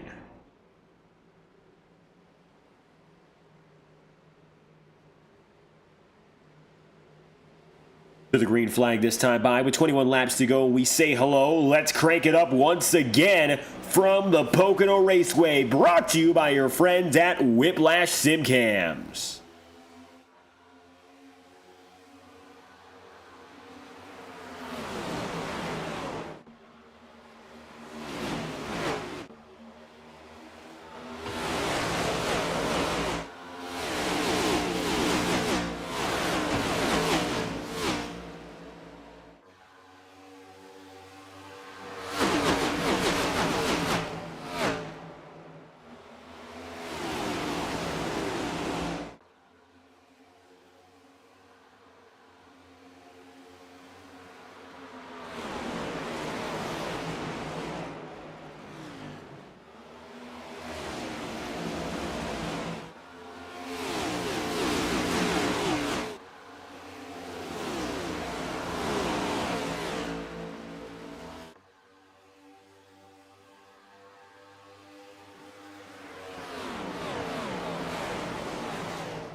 Yellow flag with 19 to go. And the caution will fall once more. Cause for concern as Trenton Wilkin appears to be one of those involved in the back. Well, take a look at this. Wilkin may be a little bit too far back at the time of it. But Alexander Alvarez got around. Got into Damian Cisneros. Small incident, but it brings out the caution regardless. And with 18 to go, the yellow flag is back on the circuit.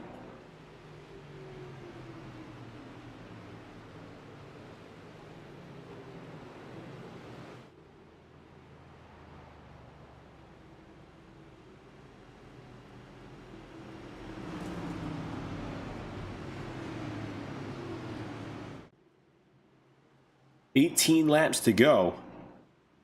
We will restart with 15 at the very most now. The caution does fly in the final 5 laps. We will go to overtime.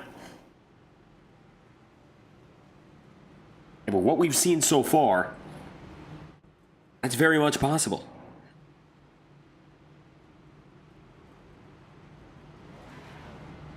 Not a surprising thing to see that overtimes in chaotic races, but with the amount of yellow flags we've had and the amount of caution laps we've run, I have to wonder, what exactly are we set to do if that happens?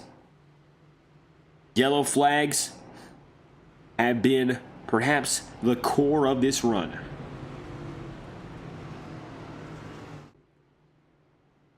And with just moments to go until the checkered flag flies, gotta wonder, it could be a 2-lap shootout. It could be less than that. And drivers might begin to think of that more than anything else. But a game of cautions from beginning to end tonight. Alexander Ortega getting another in his favor quick. Aaron Kovnat has gotten up into 4th. Those on new rubber. Well, you'll see it clear. Aaron Kovnat is among those with the best of it, equipped to get the job done. We are now just a few laps out from the moment of truth.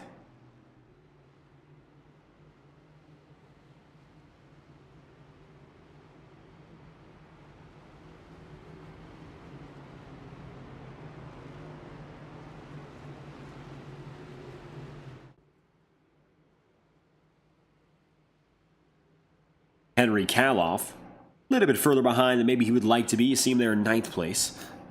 His teammate has a real chance to win. And Michael Deitch, as a matter of fact, has just gotten himself behind Cameron Campbell in the 6th place. He has a chance to go for a top 5 run.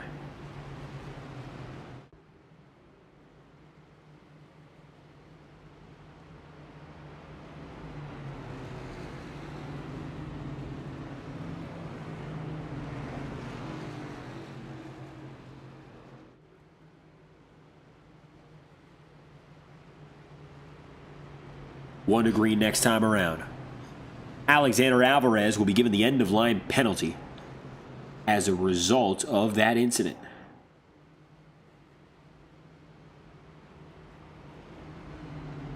So for Alvarez, 15th and last is where he's going to get running.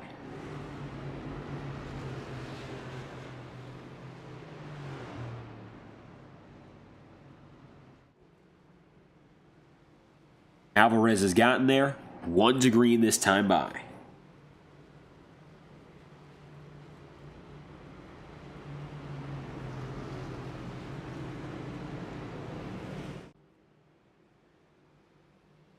Final lap under caution for this run.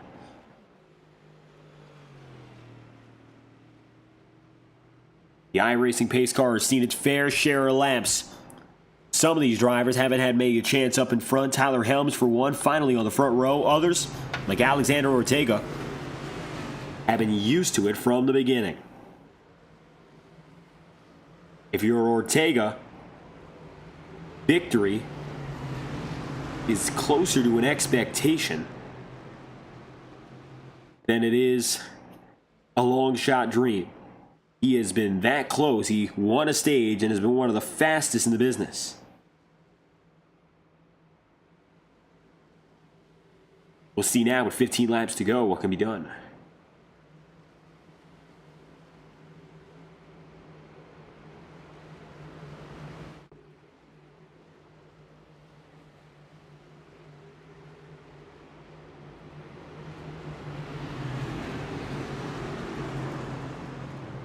Coming to the checkered flag in just 15 laps time. That's the anticipation for the 15 that remain. Trenton Wilkin is getting back in there.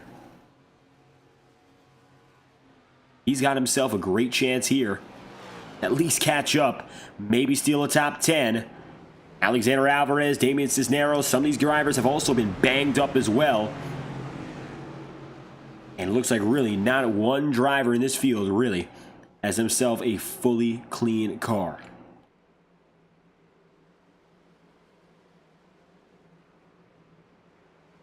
Inside, iRacing pace car dives again. It's all Alexander Ortega as the green flag flies. Tyler Helms is side by side. It is 15 laps to go from Long Pond.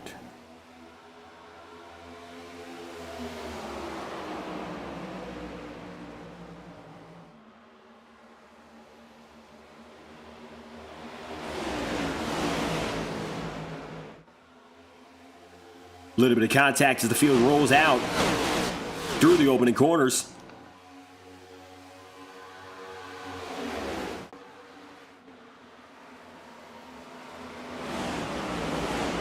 Cameron Campbell holding his own here in the 99. Michael Deitch, 6th place. But it's Ortega against Tyler Helms. Tyler Helms now getting to the inside. And he has himself a fair shot to do it. At the line, just not quick enough.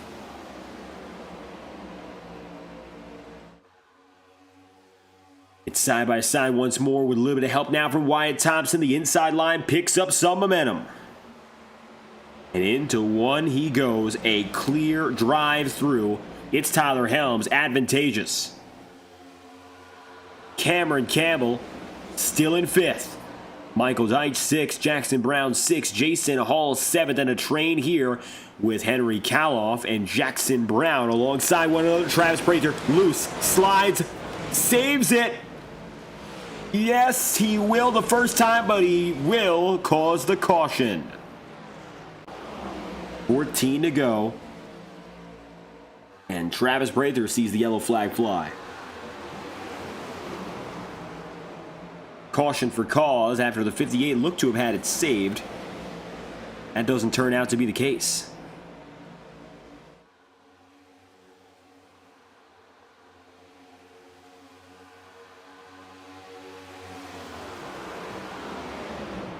Let's see what happened here. Prather got loose and it looks like he had it together. Looks like the second set of corrections spins him around and the yellow flag flies.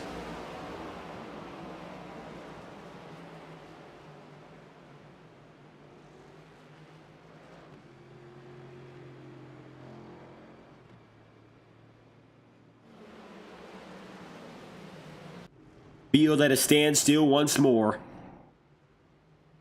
A sprint is the only thing that's ahead of us. Sprint is the only thing possible, even, the way things have gone.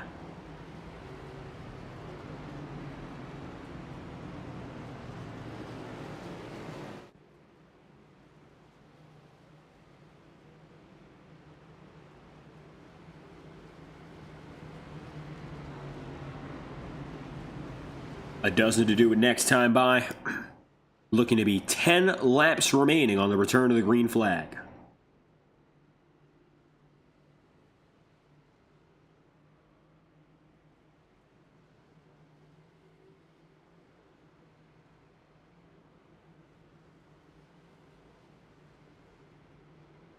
A baker's dozen. All that remains. And we say that, but we have just ever so slowly gotten to the checkered here. And it has been a limp. Every lap getting closer to this point has brought us more instances of trouble More backs and forths and another disqualification. Travis Prather will be given the DQ. Caution flies, and not only that, a disqualification with it as a result of that yellow. 10 to go, we go green. 25 final miles to separate the best of the best, as we will have ourselves 14 left. Brent Wilkin will gain another spot. Looks like he will get a little bit closer to a top 10. Prather's disqualification is swift, and he's already out of the lobby. 14 going for one spot. Now, less than half the field we started with has survived to this point. And it really is, at this point anyway, a matter of survival of the fittest.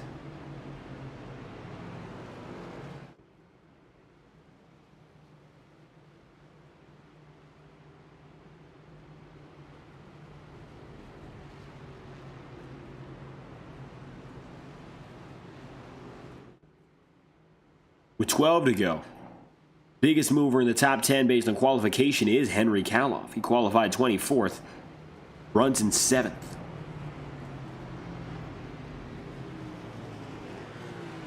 Only a few of the drivers who started in the top 10 are still there.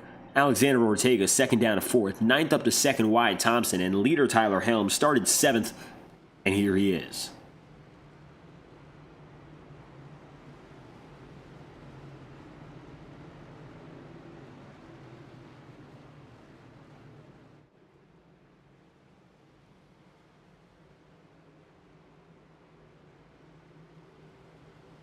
Second disqualification on that last yellow. The tension has reached its ultimate point. Now to see who can survive the laps that every driver tried to make it up to.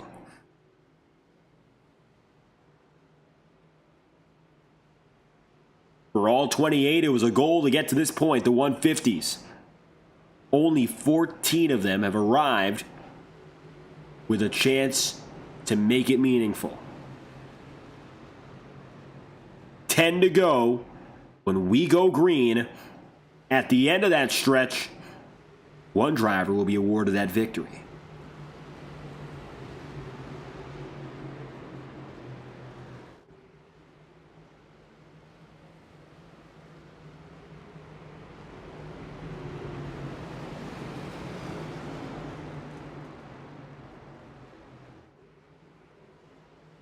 Coming to the green flag this time by.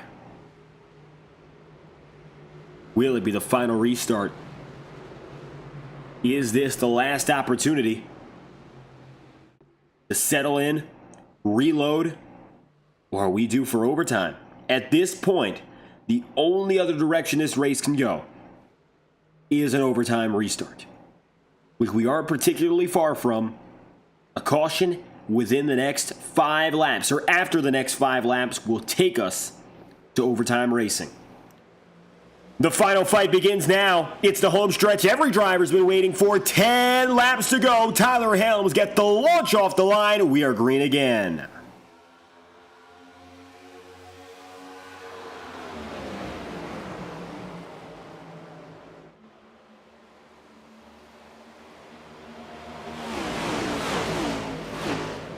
It's a difficult start for all but Tyler Helms.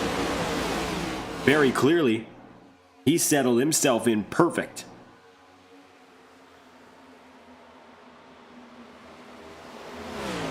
Tyler Helms, Aaron Kovnat, now the 1-2 combination. Kovnat has finally gotten open. Third place is Wyatt Thompson. And Thompson spins up the track. Can he save it? No. He tried. He spins out. And the yellow still flies.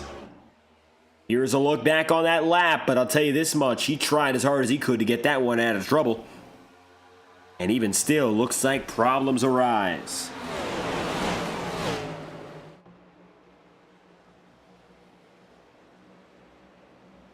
Wyatt Thompson brings us to the ultimatum. A caution after this.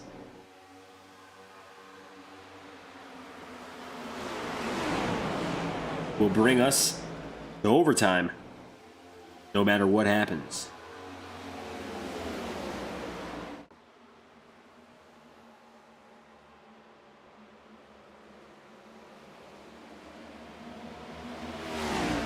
Wyatt Thompson loose, and he tried as fantastic as he could to save it at speed, drifting up and down.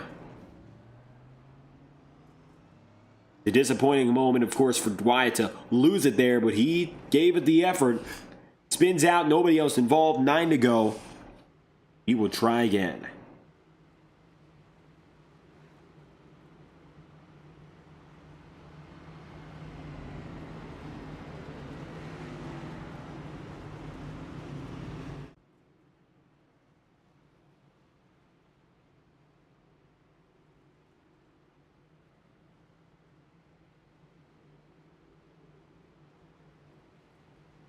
Any caution that occurs past the 5 to go point makes this a green-white checker race.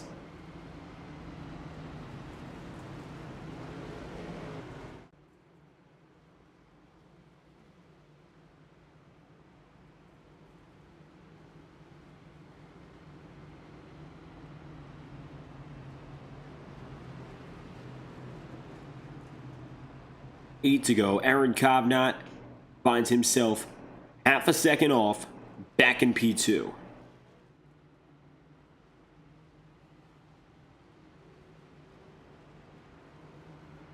Alexander Ortega's third, Cameron Campbell's fourth.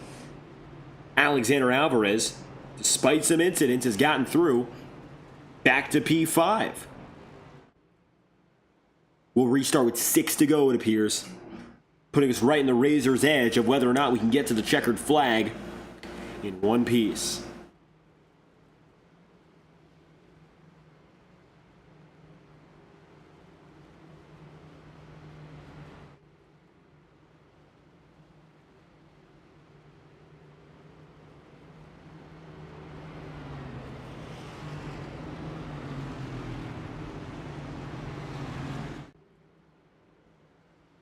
Tyler Helms is settled, and perhaps the track position is all he needs.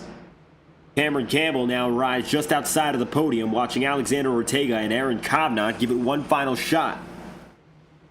I know for the both of them, they'd be real disappointed to see this race fall into the wayside under the pretense of cautions and further complications. They just want a green flag run to get a shot. And I'm thinking that both of them would say, a shot is all they need to prove they had the speed to win it.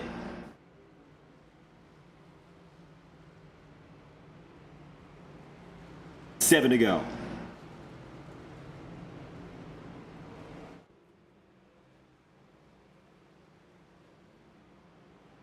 Tyler Helms will take control this time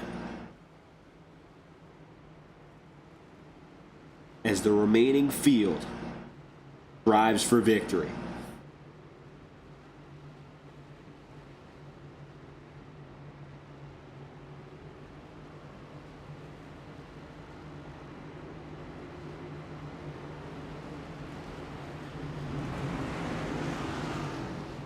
Everyone's on a level playing field with regards to equipment here. Now it just comes down to who makes these last laps count.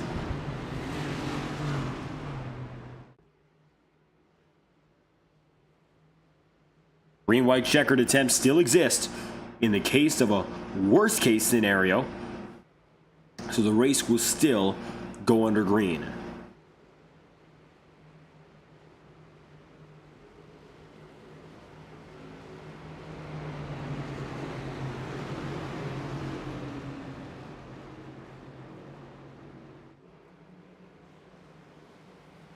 Here we go.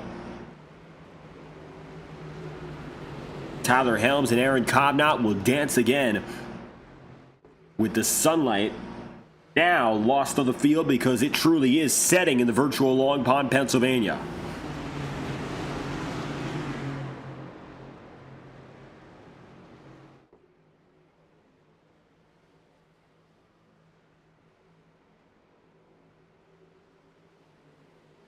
6 to go.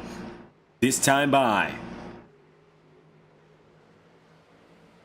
15 miles is all it's going to take to decide a winner. Here we have it. Tyler Helms, Aaron Kovnat, and Cameron Campbell with a great launch on the outside makes it a different 3-car race. Kovnat cannot block Ortega. 3 wide into 1.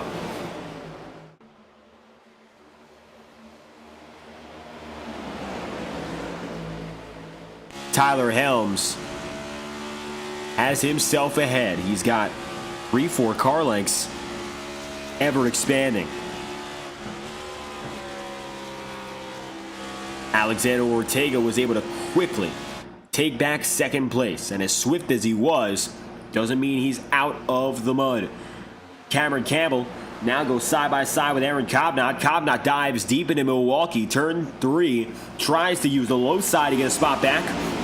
He got a fantastic arc out of that one. Now he'll drive to the inside, try to chase the draft. Here comes Cameron Campbell. 6 to go. Make that 5 as the final drive begins.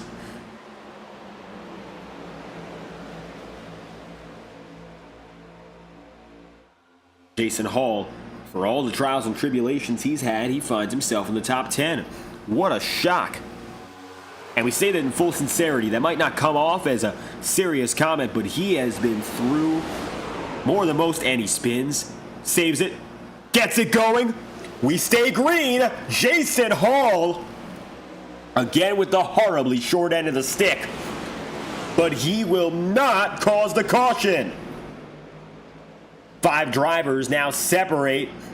It's a top 10 group that are taking it 7 lanes low on the Long Pond Straight. Tyler Helms, second place to Alexander Ortega. Ortega's got control now. Caution, we're going to overtime. Trenton Wilkin goes around. It's going to be a 2-lap shootout. That's all we'll have.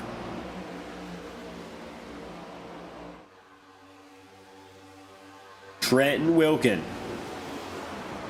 involved with one other driver. It was number 2, Wyatt Thompson.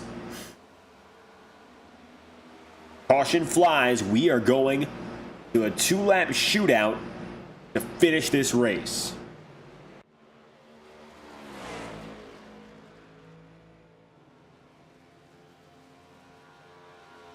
Approaching the 160th lap of this one.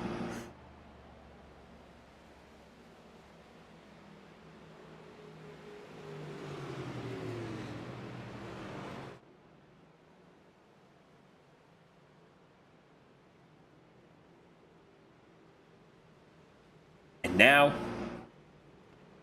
lap 158.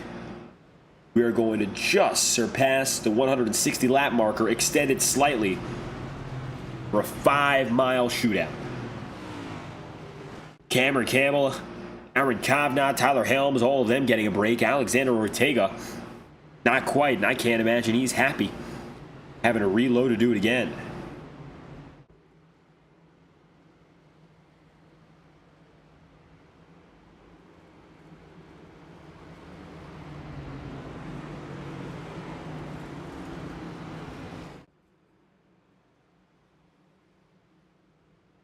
Two to go, and we go green.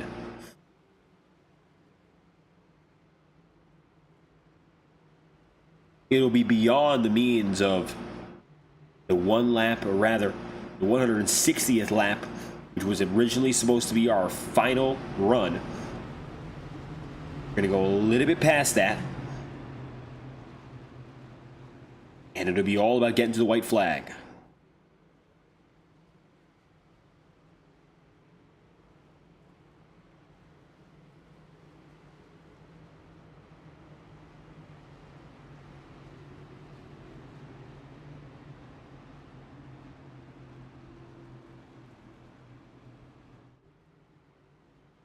Lap 159. Field has made it, and it's official. The first of 5 green-white checkered attempts ahead.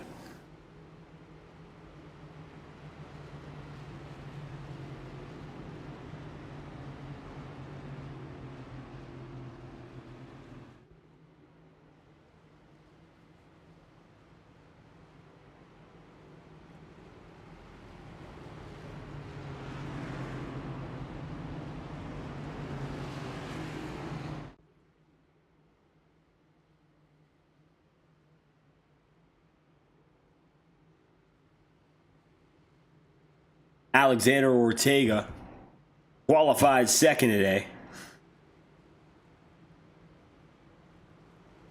and has not had an opportunity to fully break away. With a stage win and laps led aplenty, you would figure he'd have a shot to really get himself out there, but with 2 laps left only, there's not much else room to go besides ahead, but it won't be easy. We're coming to the line to start what would be the final lap, 160, but it will be just extended beyond that point. It'll be a 162 lap race, where the most important 2 laps begin the moment we cross the checkered, or rather, the start-finish line at the end of the 160th. An impossible conundrum to imagine at the start of this night. That's the situation we are in.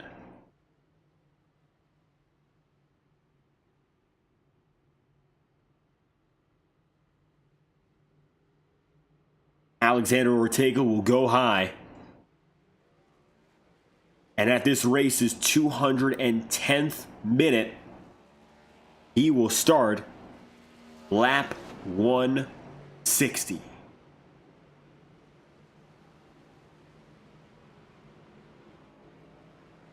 Average race speed at this point of about 114.2 miles an hour as they cross the line that time.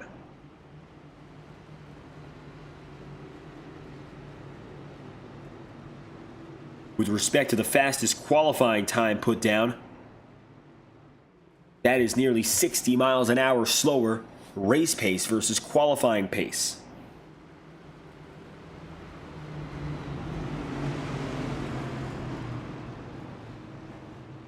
If the caution flies, we will go in for another caution.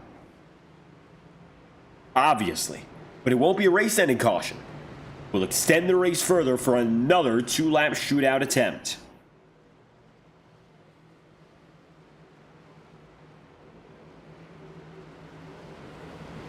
Cameron Campbell fan club has been going strong since about 9 o'clock tonight. It is past midnight in the East Coast.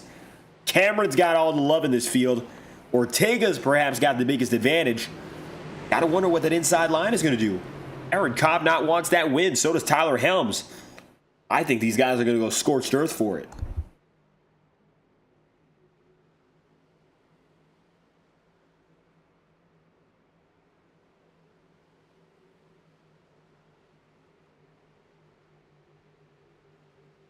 The iRacing pace car will let them go. Welcome to overtime. Welcome to lap 161. 2 laps to go. Ortega with a phenomenal start. He'll get ahead of Helms. We're back on the way for overtime attempt number 1.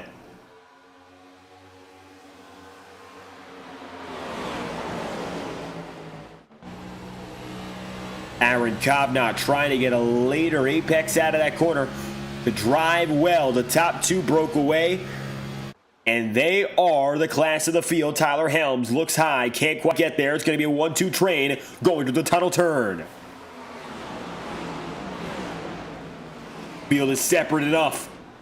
One more turn through Milwaukee, and it will be a 1-lap shootout. Tyler Helms dives way low on Alexander Ortega. Keep in mind, if Cobnott sees them wreck, this race could be his. 1 lap to go. White flags out. Top 2 drivers took themselves all the way down to the bottom of the Long Pond Straight. They are unafraid to make contact. White flag. 1 lap to go. Aaron Cobnott is watching. Tyler Helms goes up high, tries to escape the wall. Ortega's right there with him. Contact! Top 2 wreck! Ortega and Helms into each other. Aaron Cobnott leads. He slows down big as Alvarez is able to get through without letting go of the throttle pedal. Cobnott now has only 1 turn to do it. The 91 with the advantage. Alvarez dives, throws it in as deep as he possibly can, but Karloff Dice Racing will not be denied. Avoiding the top 2 wreckage, Aaron Cobnott wins at Pocono. Unbelievable.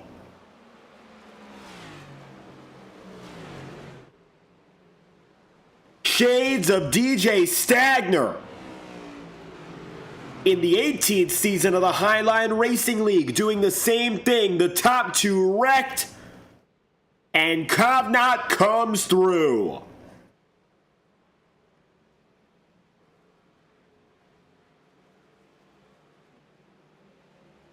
Aaron, in the 91, finally finds victory lane this season, and does so as his own sponsor. What a night for the 91 team.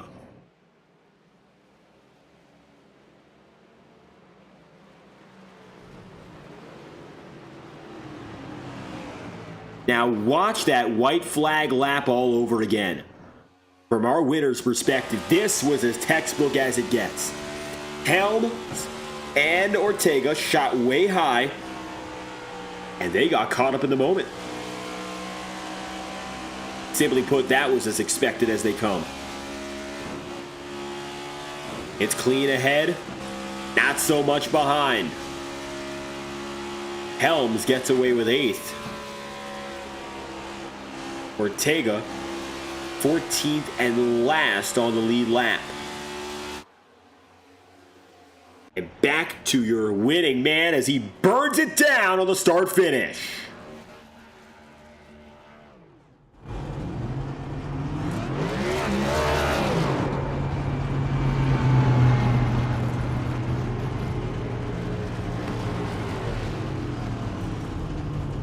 His entire team coming to celebrate.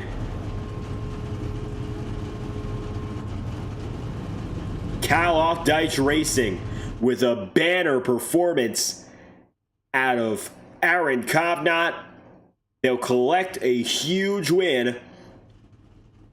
And Michael Deitch comes home 13th for them. Kaloff in 11th. But the win is theirs, and that's what counts.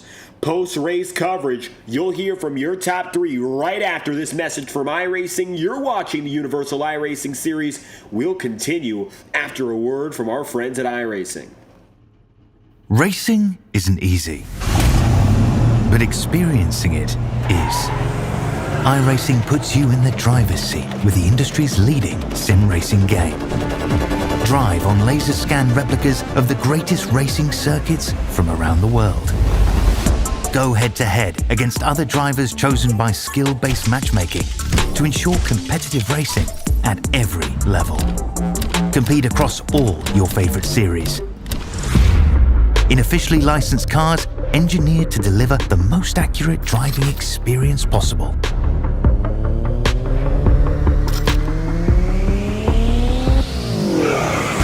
Join a race or host your own with players from across the globe. Race against the computer or in a league with friends. Feel the thrill behind the wheel. Visit iRacing.com.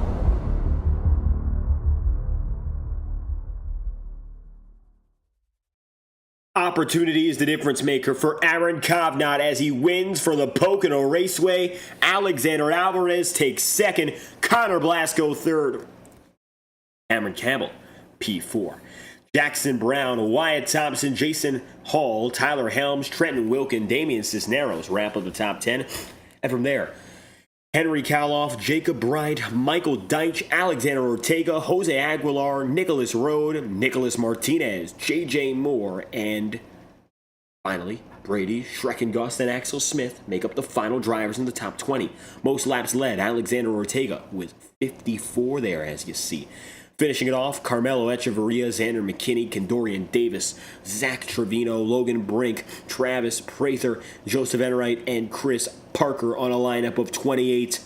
What a finish for the 91 team of Aaron Kovnat. I mean, for Cal Deitch Racing as a whole, this is a race they're going to be looking back on, and I can only imagine that this is a marquee race for the team in their UIS tenure. 91 all over the back bumper of the top 2 to start it off and made it through when it mattered most. Top 2 wreck, No problem. Aaron found a way, and he's right up next in the broadcast booth as a winner from Pocono. Aaron Kovnat, the checkered flag is yours. What a way to win it, and what a surprise. The 91 crew finally gets it done. I know. I don't even know what to say. Like, I thought it was over. Like, I felt like for those last 18 laps, I thought I had the ability to win it. And then the last lap when I didn't think I'd win it, they ended up getting into each other. So, man, just you finally have gotten to see me win. Oh my God, David, do you know how long it's been? But I didn't win it in the FTN car, unfortunately. So that's unfortunate. But oh my God, David, this is crazy. I'm blown away. I was shaking with 1 lap to go. So yeah. Now, I'll tell you this much. The most exciting part of it all was watching the 2 drivers ahead of you as close as it gets to you getting involved. So I guess, did you choose intentionally to back off on the overtime? No, I just suck at restarts. So I'm like probably one of the worst restarters in the field. And I couldn't nail the restarts. I only nailed 1 restart, and that was with Tyler. And then just I was able to get a good launch on that last one. That last one was my best start when I wasn't pushing somebody, and I stayed with him. I think in the long run I had the better car. Just I couldn't do anything on short run. It took me like 2 laps to get the car warmed up and ready to pass.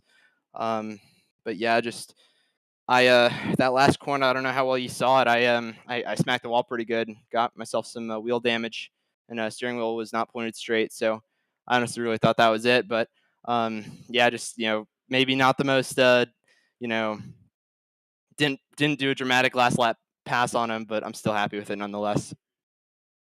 And I'll tell you this much, making it through this 400-mile race was a long effort in itself. I mean, first and foremost, the endurance was another thing. To get to the end of this race, how did you guys and the KDR team plan that out? Yeah, so I was involved in, I think, 3 incidents that race, and one of them was just a massive skill issue. I just overcooked it way too hard in 1 and get myself a minute of damage on the right rear. And yeah, I went from the back to the front to the back to the front most of the day, and I kind of stalled out around 5th most of the day, just mainly around Ortega and Thompson. I'm sorry, not Thompson. Oh my God, I'm so sorry. The 2 car. I couldn't get by them. They did a wonderful job defending, and I just would kind of stall out. But the second I could taste a little bit of clean air. It was great. So just really, really awesome. And a huge win for yourself, a huge win for the team, and this is a whole lot of momentum to bring in. Not to mention a $75 cash prize for getting this race win. Oh my God, I forgot about that, to be honest. It's a cash cup race and a crown jewel all at once, so a huge, huge win for you. Yeah. And not only that, but the momentum. Poverty, so I'm hyped. Yeah. So from here, one of our biggest races, we're going to one of our smallest. Lanier Dirt is up next on the ladder. I can't imagine how exciting that's going to be. What are the expectations for the team going to one of our smallest tracks next? Oh boy, I need Cash Colt to teach me his ways. Have not touched dirt in a very long time, but I have a funny story, real quick, and it kind of goes full circle. Starting UIS, I hated this track. I thought it was my worst track, and now it is. Since I've started it is hands down probably my best track. I got a win in the Truck Series, finished 6th there. This last time, won there last time. Got I think 7th in the Cup race last season, and I won in the Cup in the Cup Series this year. So I mean, I thought I sucked here. I guess I don't suck that bad.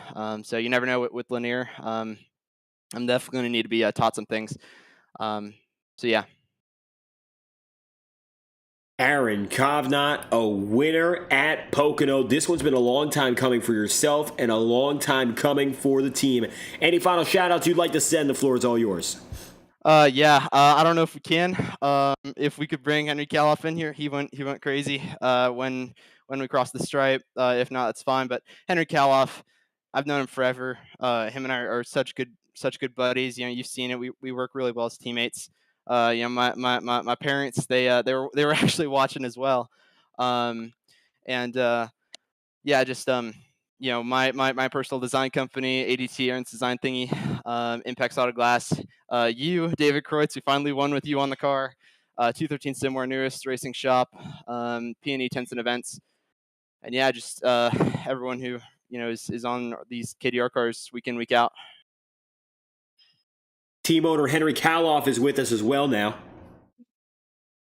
Aaron is the greatest driver I have ever hired, and I don't regret saying that. I am so happy he's been part of this team. And that last half of the race, he was really down on himself, and I just told him, don't give up, dude.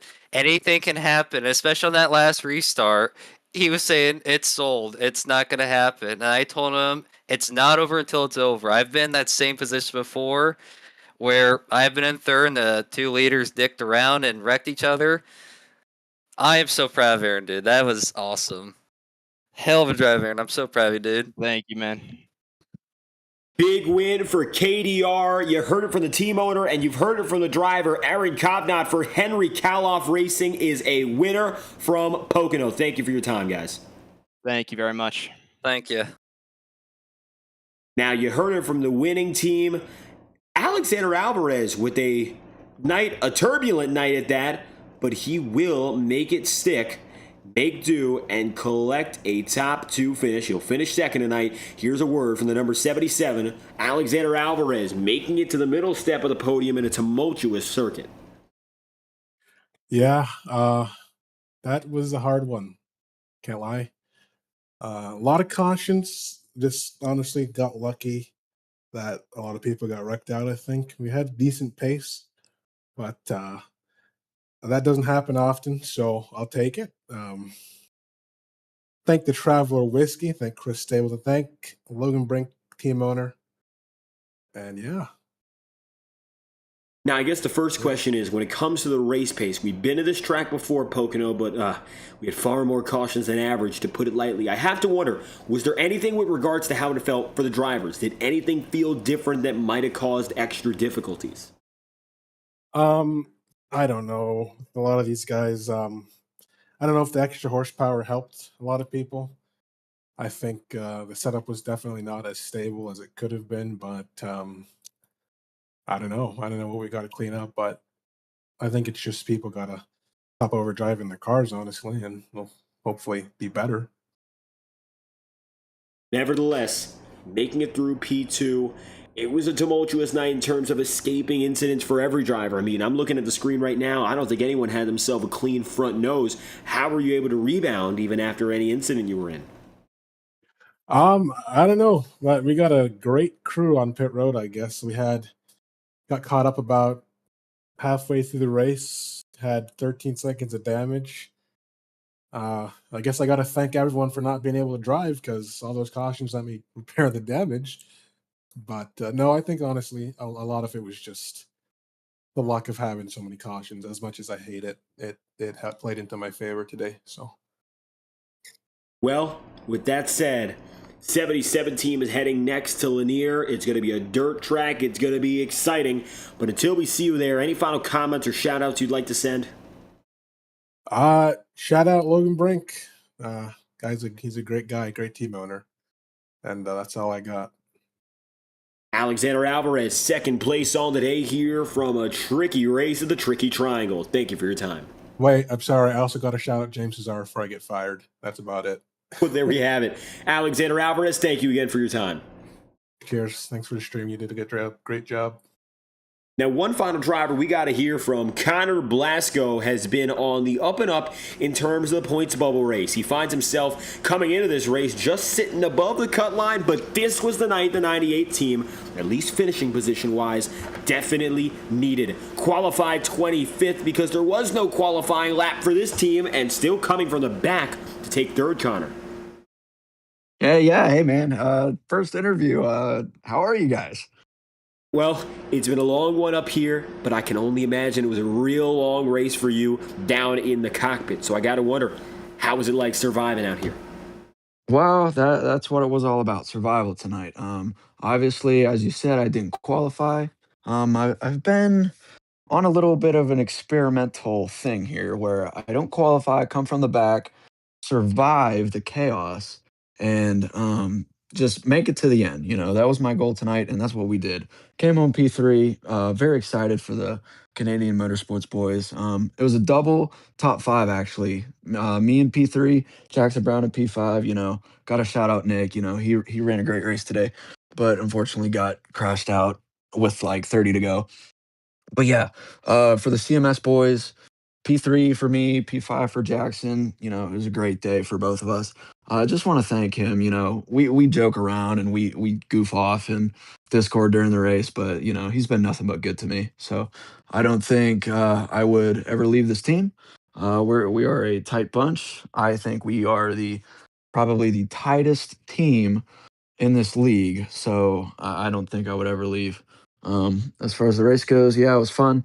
Unfortunate for the two leaders to wreck out, but I mean, it's what happens when you get a little bit over aggressive on the final lap. It's gonna happen. So just kind of waiting for it. I kind of had an inkling that it was gonna happen, and sure enough, it did happen, and was able to take advantage. Went from top 5 spot already to 2 spots better. Well, now higher and higher up on the ladder, not only in terms of this race, but also in points. The cut line situation looks more favorable now heading toward Lanier. What's the goal points-wise for the next few races, your outlook starting in Lanier? Wow. First of all, with the new schedule changes, next week at Chicagoland, which is the points race, the All-Star race is now the dirt track. I'm very excited about that change. I knew I wasn't going to be good at Lanier, and I knew I could actually do something at Chicagoland. So I'm looking forward to next week. I came into Pocono +1 to the cutoff of my own teammate, Jacob S. Bryant. He was one back. He had an okay race tonight, but I think he finished outside the top 10. So we're looking good to the cutoff, hopefully, with some tracks coming up, a couple mile and a half, a super speedway. I should be able to knock off a couple more top 10s, maybe a couple top 5s, maybe even steal a win here. That would be pretty awesome if I could get one here soon. And then, as you said, vault my way up the points ladder, maybe get a couple bonus points heading into the chase. Now, it looks like things in your favor heading to 1.5 miles. That's a schedule update for the viewers at home. Chicagoland will take hold for the next week of racing. With that said, Connor, the up and up is where this 98 team is headed, and things are looking good with a third place finish here tonight. Any final shout outs you'd like to send? Yeah, let's do a couple more. Again, like to shout out Jackson Brown. Maybe if any of my relatives or friends are watching, who knows? Shout out to them, and shout out to all the viewers that stuck around for that whole race. I know it was pretty long. I think it was around 4 hours for us in the driver's seat. So appreciate you guys sticking around and watching us do our thing. And it was fun for me. Hopefully, it was fun for you guys. But yeah, I appreciate you guys sticking with us and watching all the way through. Connor Blasco takes third today from Pocono. It's an up and down race, but the points picture looks better and better for this crew with each passing week. Thank you for your time. Yeah, guys, thank you. With Connor on his way, that's a word from your podium sitters. Connor Blasco takes third, Alexander Alvarez takes second, and Aaron Kovnat wins from Pocono in a last lap thriller, getting ahead of Ortega and Helms after pandemonium in the last lap. What a night it was, and I'll tell you this much, a long night, a hard-fought night for these drivers, and one of the longest nights on record for FTN Broadcasting. 12:38, we started this race hours ago. Started the broadcast at 9 p.m. Eastern, and here we are even still, heading 4 hours strong at Pocono. What a night it's been.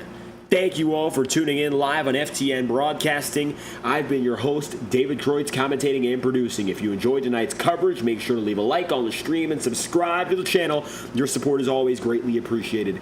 Thank you all for your continued support. We'll be back next week with Chicagoland on Saturday night. The Integrity Racing League is brought back Tuesday, and HCBB baseball coverage will continue pending some internal league circumstances. We'll talk more about that on Tuesday night, as well as updated FTN programming for the rest of the Tuesday night swing and the rest of the summer months. Thank you all for your continued support. Congratulations to Aaron Copnon on his first win of the season. We hope you all have a fantastic night.